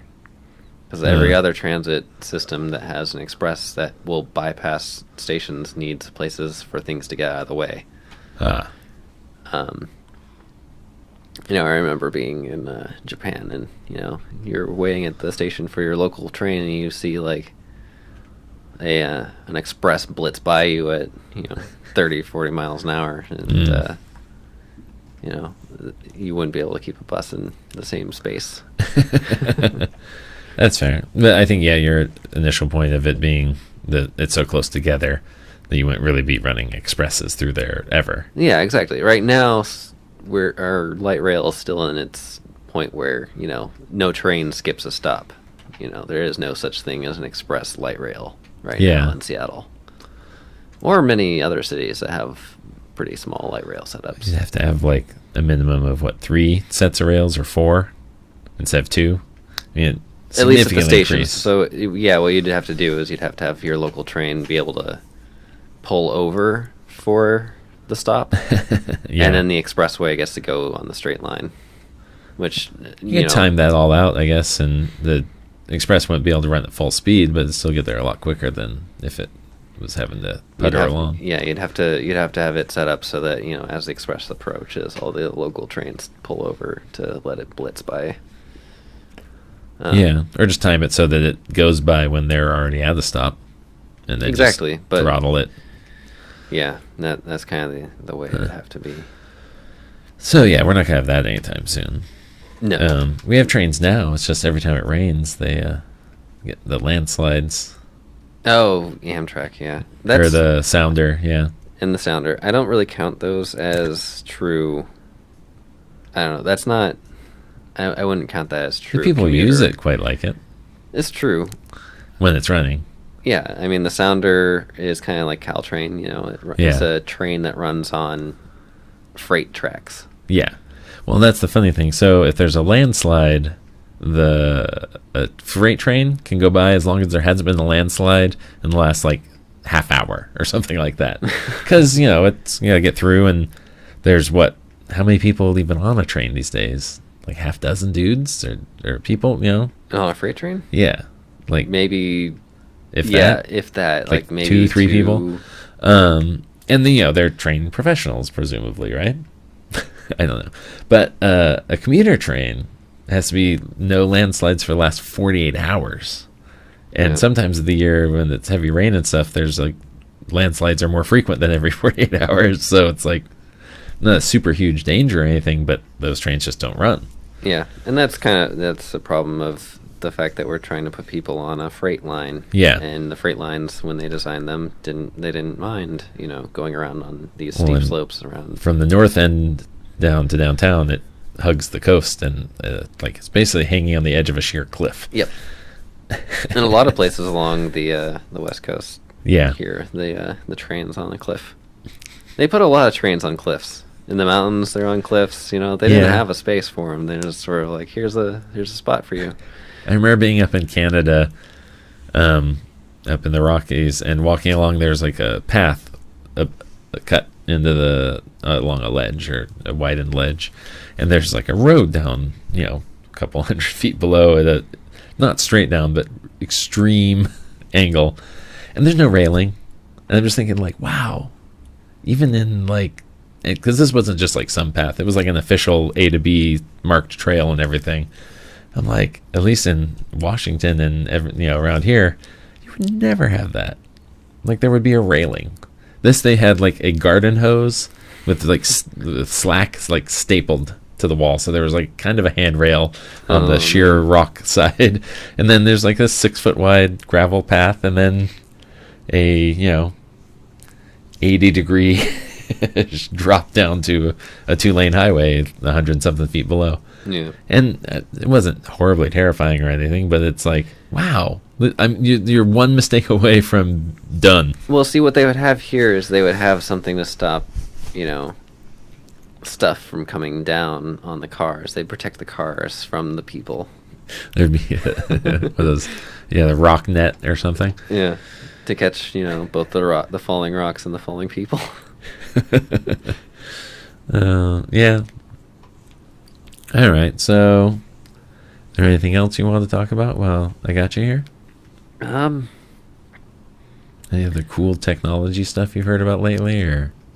I don't know. There's a few things, like thinking about rail. There's ideas of, instead of slowing down a high-speed train, your station instead is a local train that runs up next to it, docks at high speed, and then you transition over into your express train at speed.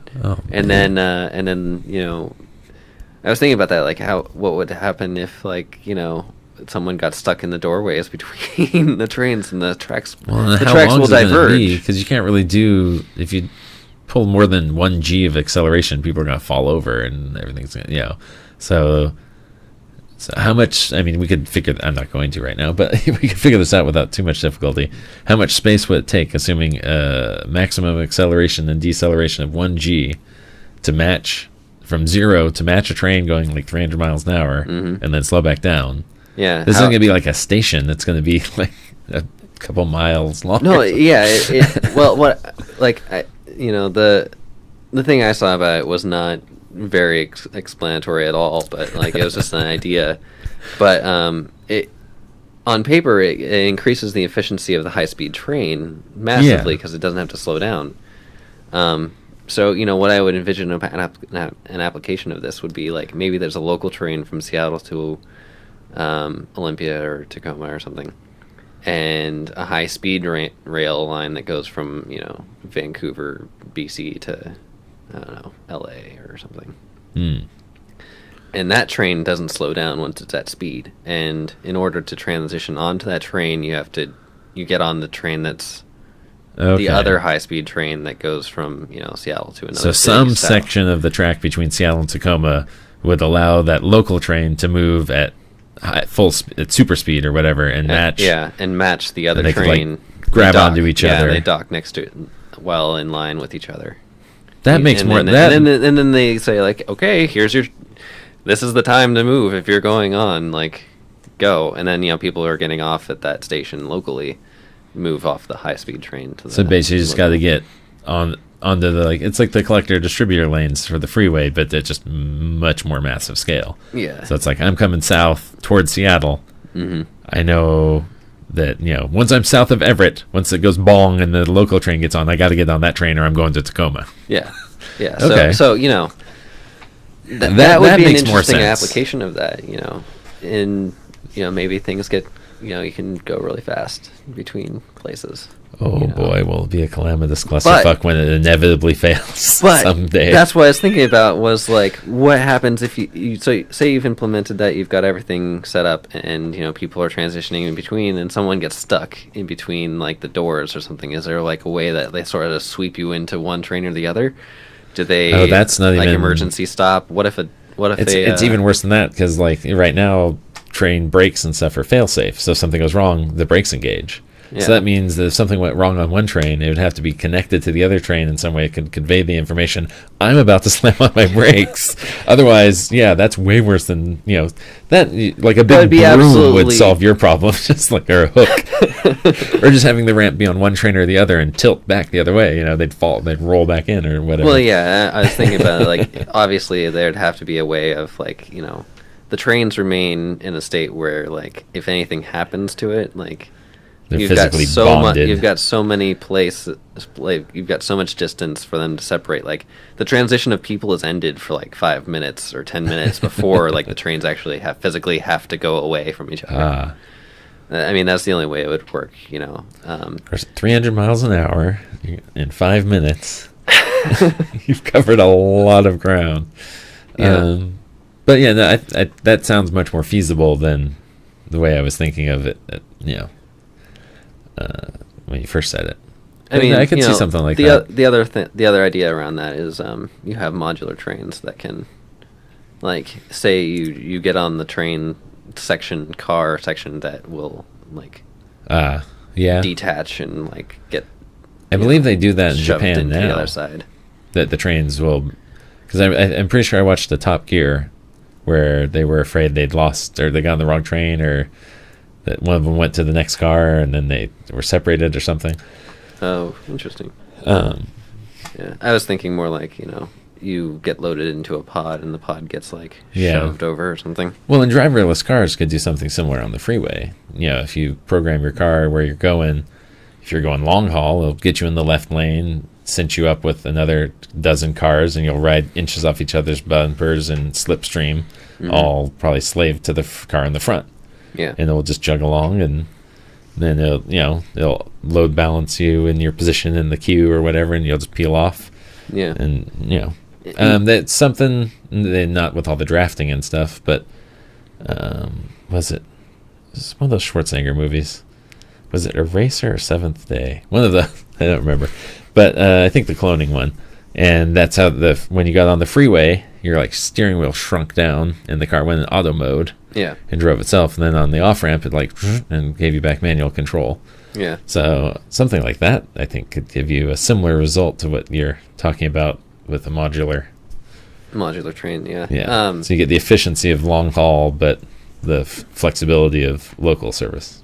Yeah, and I think I cannot wait for there to be driverless cars. I was, like, on my way here, I was trying, like, to turn left, and there's just, like, no way I can turn left across, like, 3 lanes of highway to get on to the other side of the highway. It's just, like, I was too close to the intersection on the other side, away from where I wanted to go, and, like, cars would back up, and then, like, no one, like, leaves you a space. No one, like, lets you out. Well, across 3, like, I would be nervous to leave a gap across, if I'm in the curb lane, across 3 lanes, because I'm just afraid you're going to pull out, because, I would assume that person might not pay enough attention. They might assume that I have opened the door for them, effectively, and they just drive out and get slammed into by somebody in the middle lane that has no idea what's going on. Yeah, exactly. And, if we all had driverless cars, my car would just say, hey, I'm going this way, and none of them would slow down but they would just rearrange themselves so that mine could slot through at an angle. Or would slow down by 4 miles an hour, or speed up by 2 miles an hour, or whatever, and provide a gap. The computers in the cars could coordinate and create such a situation in which there was like humanly impossible gaps in between, but completely safe. Not impossible, but all right. Without coordination and practicing, like Hollywood and stunt meetings drivers, and I'm meetings sure. beforehand, and like timing, and Fair someone enough, over fair there enough. to like blink lights at us to like and waving flags to say like, okay, go. I hadn't thought about that specifically being a benefit of a self-driving car, but that would But like definitely there be would one. be like there would be no intersections where anything stopped. Every car from every direction of travel could always coordinate so that it would always make it through without running into something. Then we should probably switch over to those big roundabout things they got like in England, right? You don't need it. It doesn't need it. Like an intersection, like you can have cars that thread. Imagine the how needle every terrifying single that time. would be. You're just hurtling towards an intersection at 35 miles an hour, and there's just cars zipping in front of you within like a car length. Oh my god, that would be terrifying. It would be absolutely terrifying. It'd also be the best ride. May the cars don't, like, the windows automatically black out for like the 100 yards before and after each intersection. Something's like, you don't want to see this. Now close your eyes, fragile human. I just want a car that will like drive me home from the bar.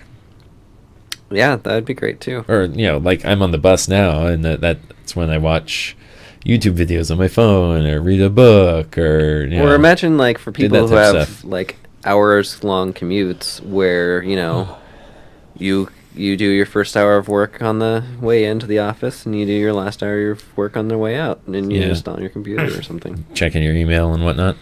Yeah, you do the Yeah, I don't understand the people that do that. They're like, I bought so much house. I'm like, yeah, but it's 3 hours from downtown.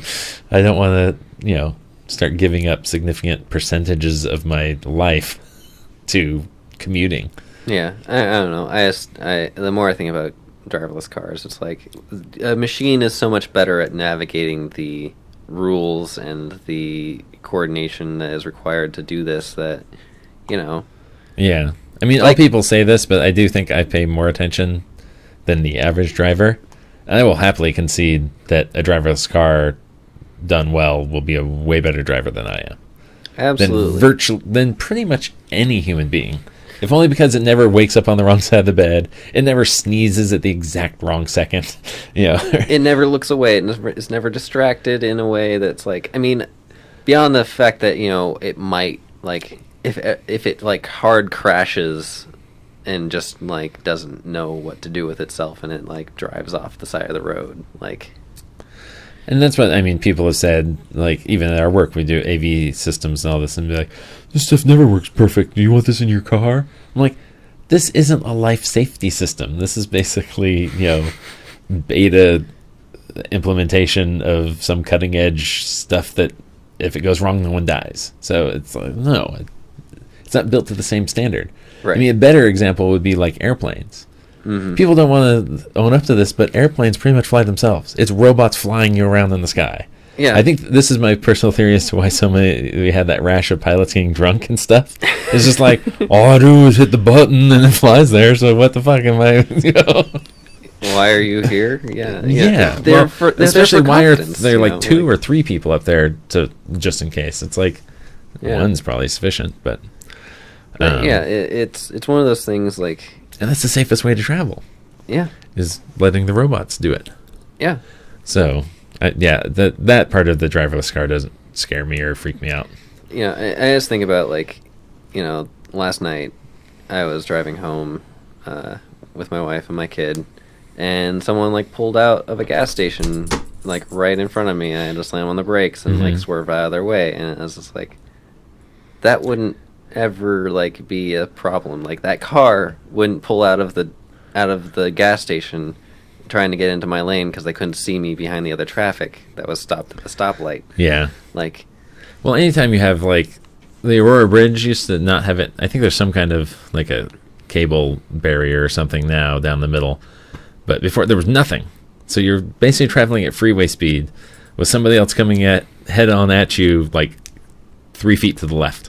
Yeah, yeah. And That used to be a terrifying bridge because it's not only is it like it's 2 lanes both ways, it's also skinny lanes. Yeah, and it's just one of those times when sometimes it just happens when you're going down the freeway in traffic or whatever, but you suddenly realize how utterly dependent we are on hundreds of other people not doing anything stupid. Yeah. Now their life is in danger too, so most people don't, but there's like, yeah. And with driverless cars, that wouldn't really be an issue. Yeah. I just hope that, just seeing like what machine learning can do, like, I was watching a video of NVIDIA's driverless car, like using machine learning. Yeah, NVIDIA's getting into designing specific chips. Are they working with somebody learning. Or? I'm not sure. But lots of people have been announcing driverless. Like Uber, I guess, is they're like, somebody told them in San Francisco that they're not allowed to do it. And they're like, we're doing it anyway. Yeah. I guess because they have a driver in the car, so it's like you don't have the right to tell us that we can't try it if there's a driver in the car. Yeah, yeah. They're starting to do driverless. Uber's doing driverless now. But NVIDIA is doing they're testing their purpose-built chips for machine learning. And I was watching a video, and like the car sucked at driving. It was horrible. It was going off. It was like running over cones and everything. It was like going off the side of the road, and the drivers had to keep like correcting it. 3,000 like hours or miles later, it was perfect. It was just like it was able to figure out the cones, and it was able to figure out the road, and like not only is like are these machines able to learn like how to do roads, how to figure out signs and lights and GPS and all that, but they're able to coordinate all their experiences. I guess the Google car is quite good. Like, it's had less accidents than the average driver would in the number of miles, and I think every accident it's had has been someone ran into it. Yes, it did its best to avoid being run into.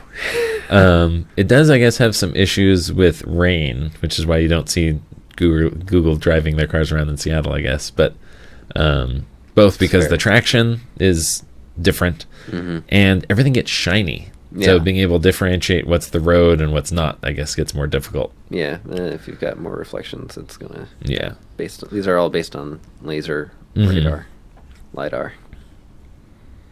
Yeah. So. Something. I would like a driverless car, though. I would too. I would like every other car to be driverless. Yeah. It's not only that I don't want to have to deal with it, but I want everyone else not to be dealing with it, so that I don't have to worry about them. So it makes sense. So not only do you not have to drive, but you don't have to trust other humans to drive. Yes, I think that's more compelling, maybe even than like my ability to trust myself to drive. I agree. I have argued with people though that they just don't believe it. They're like, "Well, I'm a safer driver," and it's like, "Well, no, you're not." I mean, that just reflects your inability to understand statistics. Yeah, I mean, I guess a human might be a more flexible driver, and at least right now, it's a human's more able to deal with it. So maybe you'll have the car where like. But how many times does more flexibility matter more than, say, 10 times faster reaction time? How many accidents are because it takes a human being, ideal. It's going to take, almost half a second for you to see, recognize something, and hit the pedal? 4/10 of a second if you're, jamming on the spot? Yeah, if you were actively looking at, Yeah, and the car can do that in orders of magnitude less time. Yeah. It doesn't even have to move anything to get to the pedal. There's no getting to the pedal. It's like, oh, I should slow down. It's not quite the speed of light, but the speed of electricity down the wire, which is an appreciable percentage of the speed of light. Yeah, I'm pretty sure the limiting factor there is your actuator. Yeah. The physical part of the computer is your slowest speed. Yeah, and that's still going to be, milliseconds. Yeah. So, and the most interesting thing, and of course these are all ideal situations, ideal videos with showing ideal setups where Oh, I imagine we'll go through quite a few ugly prototype mishap type things. Look at airplanes. Look at all those hilarious old movies of people trying to build airplanes and them collapsing and exploding and falling apart. Yeah. And then eventually the Wright brothers figured out and we have airplanes. But yeah, and of course even after that many planes broke and died. But yes. You think about the Tesla assisted driver thing that misinterpreted a semi truck as sky and like slammed into it or something like that. To be fair, Tesla never said that they were safe to not sit behind the wheel and pay attention. Yes, so they didn't bill it as it was driver assist, not driver. It was driver assist, and I think driver assist is worse than either no driver assist and. I think an argument could be made. Yeah, I was just impressed with how quickly they figured out exactly what went wrong. It was like a week and a half or something, 2 weeks, and they're like, "Oh, this is what went wrong. This is the failure of the system. We know exactly what happened, and we can work on fixing it." Yeah. And reminded everyone, don't sit in the back seat and make YouTube videos of your Tesla driving you down the freeway. That's horrifying. Have you not seen those? I haven't wanted to look for that. I'm sure. One was in like the trending feed at one point, and I was just like, "Oh man, these people are literally asking for it." Yeah. Oh, I saw something else. Somebody asking for it. I get some big game hunter went and shot lions or something. He fell off a cliff hunting birds in Italy, and broke his neck. Oh, and all the PETA type people and stuff were yay. I don't know. The hunting birds part, I don't have that much trouble. Going and hunting, it's like, really? You gotta go kill a lion? That's how you're gonna prove you're a man? With a giant gun, you're gonna go shoot an animal? Go out there with a knife and kill a lion. Now I'm impressed. Go out there with nothing other than what you're born with. And you've got no chance. I mean, the human beings have no chance. Yeah, exactly. Alone and naked versus a lion, yeah, you're fucked. So yeah, what's the difference between going out there with a gun and going out there with a predator drone? Yeah. What's the point? I'll give you a knife. You have a knife. Even a bow and arrow. You bring a lion with a bow and arrow. All right, that you got some props. Not as much as you do with a knife. I mean, wouldn't you be impressed if somebody took down an apex predator with an 8-inch knife? You're like, all right, you're a badass. You deserve your, man points or whatever these people are doing shooting animals for. And now I'm not knocking people who hunt for subsistence and food, but the trophy hunters are the ones that annoy me. I just never really identified with that kind of mentality, I guess. Yeah, well, I guess the people who subsistent hunt and for deer and whatnot, I don't have any problem with that. That's a completely different mentality. They're not going out there trying to they're not going out there to have fun. They don't need any of the stuff. They yeah. I must kill this thing so that I may live. And they provide all the resources it provides. And some type of evolutionary pressure that isn't there because we killed all the wolves. But yeah, flying off to another continent to shoot a big awesome animal for a trophy. I have a really hard time not labeling that person kind of a dick. And it's kind of an asshole-ish thing to do.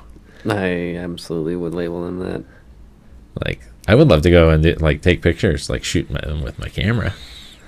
That would be kind of cool. That'd be super cool. But why? If I went somewhere and I killed that animal, that means no one else will ever be able to see that animal because I'm the asshole who killed it. I don't know. Yeah, I just don't get that entire mentality. So I guess I don't feel that bad about this guy sliding down the hill and snapping his neck in somewhere in Italy. I don't remember where. It doesn't matter. If it's about showing that you've got the skill to go out and do that, go join the team that goes and shoots them with tranquilizers and then does some science and let them go. I don't know. Or do something at least do it in some intelligent with yourself. Not so ridiculously. The animal should have at least some chance of offing you. You know? If you go out and bring down a grizzly with a bow and arrow, that means you were within lethal range of that bear. If it saw you first and decided to off you, have you seen The Revenant? I have not. Oh actually. My god, the bear fucks him off. It's hard to watch. You're oh my god, oh, and then it goes away, and then comes, oh no. It's just how does he survive? He barely does, but yeah, the bear fucks his shit up. And if you were putting yourself at that level of risk, if there was a 5% chance that in your hunting expedition you might get revenanted by a grizzly. Okay, now, and you come back with a grizzly, all right, that's at least somewhat impressive. still think you're kind of a dick. But I still don't think that's. But it's less. I don't know. It's just the disparity. The fact that like you see these people shooting them with like an elephant or gun or something from a mile away. It's like that doesn't even. I guess it takes skill to aim, but. Yeah, I mean it's impressive if you go to a, shooting competition and you win yourself a different kind of trophy. Yeah. Or like at least you've got some kind of competition, and you're not hurting, Or like species. I mean, if you're going for precision, like NASA landing that the Curiosity off a levitating rocket platform. How about you? Not only did you do it not in real time, like you did it with extreme precision, but you also didn't do it in real time. You had to like just set it up to do it on its own later without you interacting with it, and then you just happened to like check back later. It's like, oh hey, we did it. I mean, they crashed a lot of stuff into Mars before they managed to do EDL better. I love that happened the week of the Olympics though, because like, hey, the whole world's competing to see who can like throw stuff the hardest and do all this ancient Greek stuff and whatnot. But like, who's landing shit on other planets? Yeah. Yeah. Like which is actually more impressive? Throwing a rock really far or landing a SUV-sized robot on another planet with a rocket crane. I'm inclined to believe in the rocket crane, but there's more than one person did that too. They didn't. Well, there's lots of more than one person in a lot of those Olympic teams. That's true. Not as many as an entire. Well, I don't know, like the soccer teams, maybe. Maybe. How many people are directly responsible for those? Like JPL or whatever. It's probably only a few dozen people. Because I think one team builds it. No, it's dozens of people. It's every person because everything is so codependent. I don't know, the little control room they showed on the news didn't look like only a few dozen people. Maybe that was you don't just have the entire. You can't fit the entire team of every sub team into. Well, the people who built it probably aren't directly involved with piloting it necessarily. Some of them probably are like team leaders or whatever. But there's probably. You think about it, like. I don't know. We could look all this up, I suppose. But the people who've got a time when to enter, the orbits and everything. You've got, so they've got a time rocket bursts and everything to align that right. You can get your entry right. Yeah, but one person can do more than one computation. You've got a whole team. You've got a whole team with years of experience who's just designing the parachute to make sure it doesn't blow up and end up with you cratering. There's a whole team that has to make sure that all of your assembly and disassembly of the rocket worked right, so that your electronics work right, so that the explosive bolts blow off right, and so that you drop your heat shield at the right time, so you don't, end up dragging that all the way down. And you've got to make sure that your crane works right, and that does that take more than dozens of people? You don't think like 30 people can do all that? No, it takes years. You got a person whose specific job is just to figure out whether or not the cable is the right tension and the right strength, and then wrapped around the spool in the right way, and so that it doesn't get kinked and get stuck. And you've got, They probably have other job responsibilities. This is why it's so expensive to send the cable SUV-sized robot to another planet. I suppose. I don't know. I bet we could look this up. The Curiosity rover team. All right. How many people we got here? Mars. Oh boy, that's small.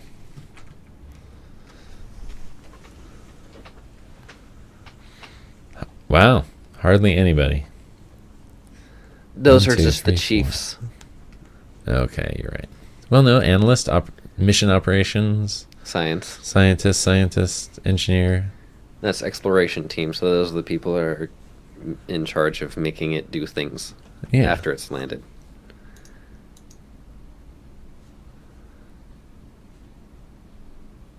There you go. Team members. See? Told you. That's exploration team. Okay, well. I don't know if that includes, all the engineers and all the people who designed it. So you can find, I don't know. That's the biggest group of people, it looks like. Okay. And then all these people. But these people build all the stuff.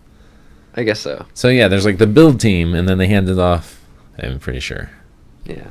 Okay, so, but that's less than 100 people. Fine. for sure.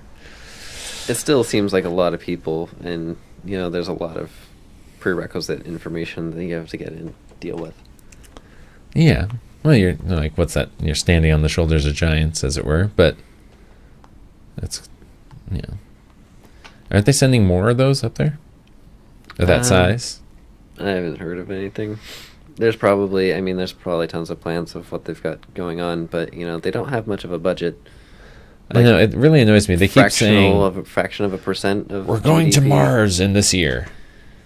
And then it gets like within 10 years of that year, and they're like, oh, we're going to Mars. And it's like the narrative hardly changes. It's like, oh, we're going to Mars in like 20 years. And that's what they say every year. For a minute, the narrative was we're going back to the moon, and then that fizzled and fell apart. Which I just don't understand. Like, I think I touched on this earlier, but the helium-3, that, potentially the moon is covered with enough fuel or enough catalyst to make the fuel work to power the Earth for a long ass time, thousands of years. Yeah. And why aren't we up there? Because there's not enough political willpower, I guess. That's the only thing I can think of. Because we change our political system of governance every, I don't know, 4 to 8 years. I guess. And we've got other problems that, people, until everyone here can, be comfortable and happy with their lives here, they're not going to want to care about doing things elsewhere. That's not the thing. You want to know when we'll go back to the moon? When it becomes economically viable? Nope. Profitable? Nope. When? Maybe, but that's not what'll do it. Right before it looks like someone else is capable of doing so. So it's like, oh, the Russians or the Chinese are, 18 months away. It's like, oh, well, we better shoot somebody up there, toot sweet. And we probably will. I don't know. I think that's... I think we'll get it. We'll be like, oh, hey, can we get a ticket? Can we send one of ours with you? That is genuinely embarrassing as an American that we have to hitch a ride to the fucking space station on a Soyuz. Yep. That is pathetic. Yep. And that's how we're doing things. And now we're going to, because we can't afford... What's next? We're going to have SpaceX do it for us now? Don't order one aircraft carrier and build a freaking orbiter. It's like... It's not even that hard. Well, I mean, Boeing, I think, is what... a year and a half from being done with what is theirs? Is theirs the Orion capsule? Yeah, I think they're going to be doing manned flights inside of 2 years. Okay. I haven't heard much from them about what they're doing. No, which I think partly because they're doing it more old school.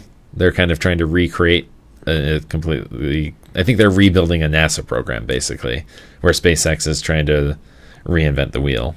And, with the reusable... They've had some serious successes. Yeah. I think that's why they're grabbing headlines and stuff. Their launch escape system seems pretty bone-crushingly awesome, too. Yeah. I was just thinking about, how much force it required. The shuttle had an escape thing, too. But, I don't know, those always just seem like... If you have to use it, most of the things that can go wrong in that scenario are not the type of thing you have time to escape from. It's kind of like, boom, hit the escape now. Yeah. Or on re-entry, there's not much of an escape from re-entry, really. You have to survive going through it. Yeah. Yeah. Like the shuttle, was it Columbia? That was the one that blew up going up. I thought. No, it was Challenger. All right, Columbia. Yeah, it's not like they had a lot of... They didn't even really realize... There was like, oh, there's some error warnings or something. Oh, boom. Yeah. It wasn't like they had a lot of time to even know what was going on. And there was literally nothing they could have done to fix it. And then you look at all the tests NASA did after the fact, and it's just dumb luck that hadn't happened many times before. Yeah. Well, I guess it couldn't have happened many times before, but it hadn't happened earlier. Yeah. But, I don't know. Orbital tower is preferable to any of this. The re-entry is not an issue then. It's true. It does take. I think people will be shocked. It takes weeks to do, but weeks to get up and down. Days. Maybe days. I don't know. But I think people will be shocked. It'll go from minutes to days. Yeah. I mean, because you're taking a train thousands of miles away. It's gonna take a while. And it's not a very fast train. No, but the first time anyone does, I'm sure that they'll be just awed by the view for like half the time up. And you can sleep and some. They get tired and have to go to bed. Well, yeah, no, you kind of would have to sleep. Yeah, you would have to. It'd take days. How long would it take? I wonder. That's something we could look up. How long would space what have to be take no have to what am I trying to say? Take to get to orbit or bot.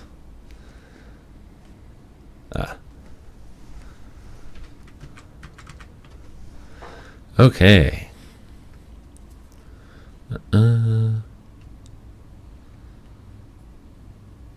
Wow, thanks for framing the question, because we couldn't do that ourselves. All right, how long? Give me the answer.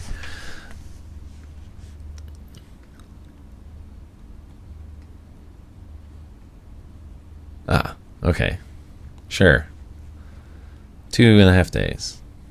Ish. So, yeah. Okay, so, but that's, if I'm reading this right, that's something around the fastest maglev rail. Oh, so, yeah, so 750. So, let's make it more reasonable. So, that's 600. Let's cut that down to 200 kilometers an hour average. So, a week plus. A week to 10 days. Yeah, see, it's not so unreasonable to take a week to get out there. Wow. It's so long! It's like You're going really far away. Like, well, I mean, think about it, though. How long did it take the settlers to get from, like, St. Louis to California? All right, yeah. More than 10 days. But they weren't, yeah, I guess, yeah. So I'm just saying, they had to stop. They stopped. Even if they hadn't stopped, it would have taken them a lot more than 10 days. Yeah. So, or even now, ships, like the fastest container ships carrying cargo from like China to Europe, they take like 8 days. Yep. So it's like taking an ocean cruise to the other. They take ships from China to Europe? Yeah. They don't just use trains? No. Across the ground? No. I know there's some. I saw there was a like Discovery Channel thing about it. And they're too big to even go through the Suez. They gotta like go around, and they just haul ass. Jeez. I think part of it is just you're only changing jurisdictional stuff once, so you can ship directly from China to Antwerp to or wherever. Yeah. Going, yeah. You don't have to go through half a dozen countries. Yeah, I guess that makes so much sense. So I don't know. I don't know the exact details of the comparison between the two, but I know that those do exist, or at least used to exist. Mm-hmm. Now that's an area that technology could help a lot. The big ocean cruisers. Most of them are not overly efficient. No. And somebody did a pilot program trying out just putting out a big like kite, effectively, like when the wind happens to be blowing in the same direction you want to go, could significantly reduce fuel costs by for shipping. Yeah, even those giant ships, like a big kite, it pulls. Yeah. Every little bit helps. Yeah. So it's kind of cool. Yeah, but they don't really do it. And a lot of them are, they register in whichever country has the least stringent regulations a lot of the time. So it's like, oh yeah, our engines needs an overhaul 20 years ago. Everyone's belching noxious bullshit into the sky. But, Liberia doesn't care, or wherever the hell. We might leak 5% of our fuel directly into the ocean, but, it's cheap. Yeah. Stuff like that makes me think capitalism is really not the way to go. No. Or at least not unhindered. Well, now we're getting back into economics like we were last week. Troy and I went on for 5 hours. Yeah. Well, once automation completely destroys our economy, maybe we'll figure out a way around. I saw Capitalism. some think tank was putting forth the idea of, basic income. Like everybody universal basic income. There's some district in Sweden that's trying it. Yep, in a province of not Sweden. You just said that. Canada just voted it in. Oh, really? Yep, I forget which one. But yeah, they're trying out UBI because it makes massive sense. Well, I wonder, just because right now, because that would include like stuff that would be your like unemployment or all that would just get rolled. So all that you're due from the government would just be given to you. So there's always some percentage of people who are fucking idiots. So somebody's gonna blow through that on stupid nonsense, and then what happens to them? I don't know. I don't know either. At least you had like some sort of. I guess it's much easier to look down your nose at those people. You wait until next month and you decide not to do that again or something. Or maybe you get into a cycle where you spree at the beginning of the month, live really frugally at the end of the month, and then that's... Well, I'm not talking about somebody that's going to blow it all on Amazon. I'm talking about somebody that's like addicted to drugs or gambling or is an actual addict, I guess, are the people I'd be concerned about. I mean, I assume that you would deal with that like you do with it anyway. Regardless of what their income or is. may you do like it's like we gave you money and you've fallen through the cracks and cost the state money like 3 times and you have no so you get to go to a work camp until you've paid back or so. I don't know. I don't know that maybe I don't know, but I guess that's the problem with that type of thing of like going to a more like pure socialist type thing is I think it underestimates the ability of people to fuck up. But that is true regardless of the system that you're going into. Yeah, but my understanding of the one in Sweden is that money is, at least in part, if not in total, money that would have held up a social safety net. So, while I agree it would almost certainly reduce the number of people relying on the safety net, some people are always going to fall into that. And if you've, sucked almost all the money from the net into paying all these other people, the people who fall through, is there really going to be anything left to catch them? I don't know. I think that's a valid concern because I mean most of the people railing against this are just like that's stupid communist nonsense, and it's like that's just silly ideological shouting. But I think there are, even in an ideal scenario, there's concerns there. Yeah. It'd be interesting to see how it happens. I'm optimistic to see it succeed. And I haven't really heard much about Sweden since they announced it, so I assume nothing horrible has gone wrong. Or have they implemented it already? Like, is it actually happening? Maybe not. It might still be in the planning. Oh, that could be. Like, they've decided to do it, but they haven't done it. I don't know. So, we'll see. But I think you're right that something like that will have to be implemented one way or another. Just like we were talking about earlier, as the machines get more and more capable and start supplanting more and more human activities. I mean, I don't know. So right now they say, I just saw somebody was going on, it's like, oh, you don't have to worry about McDonald's. They can't make them robots. They tried that before and it didn't work. And it's like, yeah, they tried back in like the 50s or something, when I don't think people were A, ready for it, and B, just, well, I guess maybe there's no B. They just weren't ready for that they weren't used to having technology do stuff or interact at that level. Of course, back then, if you'd called on the phone, I'm pretty sure you would have gotten a human being no matter who you or what you called. Yeah. Now people are used to dealing with it. And yeah, they're horribly frustrating and everything else. But if your burger costs significantly less, are people going to care? I mean, the drive-through, I mean, I would probably much rather just have a touchscreen I could hit than talking through like a decades-old speaker that's been weathered and whatever, and they're like, and you're like, yeah. I don't have any idea what you just asked me, but I'm going to say my order anyway and hope you get it right by the time I get to that second one. I mean, going through the drive-thru, is there really that much human interaction you'd be missing if it was just a touchscreen that you beep, beep, booped and then swiped your card and then food rolled out on the tray or something? Isn't that, like, people... yeah, I talk to people about this. Like, isn't that what Starbucks does? Like, isn't that what you do when your phone? You like punch in your order on your phone. You walk into the store. Your phone pays for it automatically, and then you just grab your drink from the barista. I've not done that. Like, isn't that what happens? Isn't that what they've already implemented? Like, your touchscreen is in your pocket. You go to the place. Your phone knows you're there, and like you just go, boop. Yes, pay for this. I do have when I'm on the bus near that bubble tea shop on 45th. It'll pop up. It's like, you can use Google Pay here. And I'm like, what? I'm on the bus. What are you talking about? Yeah, I mean, there has to be some confirmation, but... Yeah. Oh, no, it's not like I'm afraid it's going to suck money out while I'm sitting there. And you're just going to have a bubble tea waiting for you on the counter as you drive by. Every day. No, I don't. That's not even the bubble tea shop I go to. But yeah. It's just, it's... If that's true... then you're one step away from the mostly automated machine that already grinds, presses, produces your espresso, and shoots it out into a cup. Like, from it motoring over to a counter for you with your name printed on it. Yeah.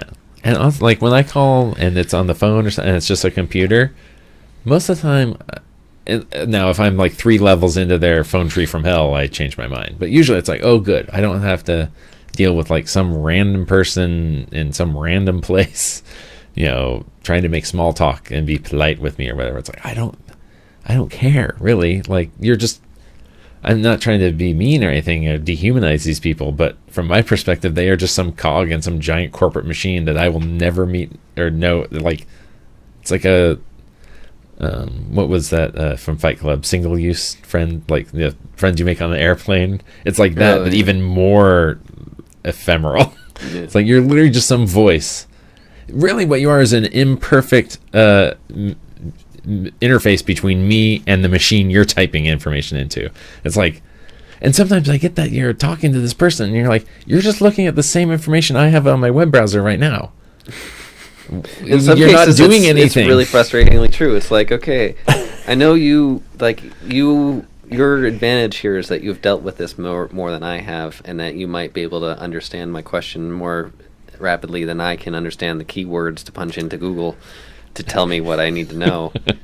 But, I massively prefer, if I am having technical problems, if I can go and open a live chat with somebody else.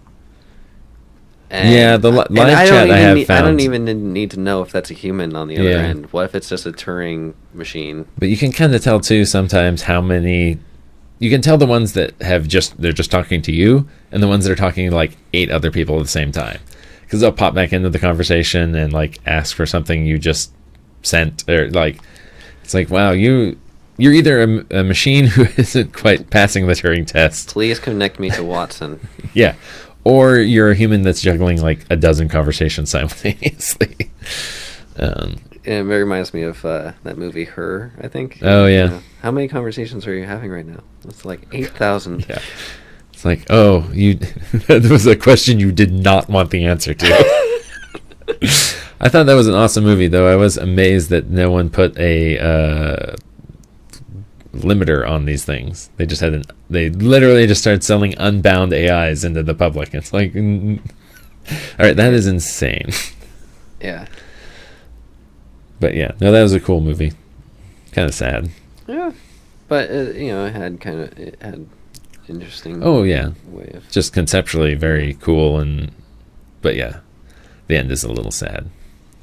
I was sad for the loss of the AIs. I was like, oh no, but how are they going to do their lives without AI anymore? They're going to have to invent new ones.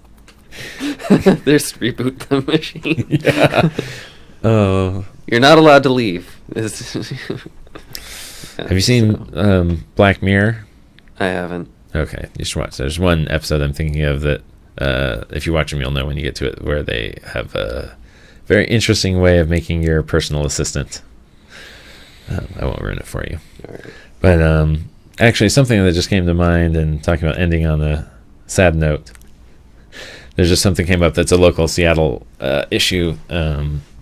So the Republicans in the state Congress are trying to pass a law saying that private entities cannot disallow firearms on public land.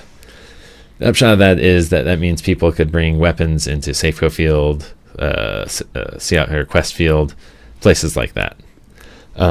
This is an incredibly stupid idea. And I say this not as just a citizen of the state, but as someone who actually used to work at Safeco Field for a number of years. That is an incredibly stupid idea. Rationale for not allowing any guns in right now is so that if something kicks off, the uniformed police and sheriffs in the building know anyone who's waving a gun around is one of the bad guys. Mm-hmm. All the good guys, anyone with a gun who's not in a uniform, bad guy. And I can just imagine some scenario where something goes off and all these, and maybe they're off-duty cops and actually know what they're doing, and maybe they're just some yahoo who has a carry permit, and one of them's going to get shot. Yep. And it's like, there's just no reason. And like, really, it's a cramped, tight area with thousands and thousands of people. And as being one of the people who was tasked with managing that, if something went wrong, that is not an area where you want to ever cause panic or ever. Yeah, you don't want people panicking with guns. Well, not only just panicking with guns, but panicking in, there's thousands of people, and only, from wherever, any point in the park, there's only a couple ways you can go to get out. And if everyone got up and ran for the exit, people would die. Yeah. I'll tell you that right now. And it's just a stupid thing. There's just no reason. And all the alcohol and the flared. Like, I've seen, one of my favorite things actually was that Yankees and Red Sox fans, some of them are fervent enough that they travel. And we had a couple times where we had back-to-back Yankees versus Red Sox, so we had their fans there for both. And they got like way more with each other than with us Mariners fans. It was pretty funny that they're just yelling and screaming. They're like they're throwing stuff at each other. One threw like it's like spit bucket cup at one of the other. It was awful. Oh. It was really gross and disgusting, and they have awful fans, both of them.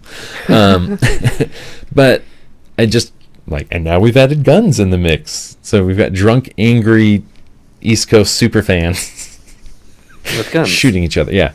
I just don't see any reason. It doesn't make any sense whatsoever.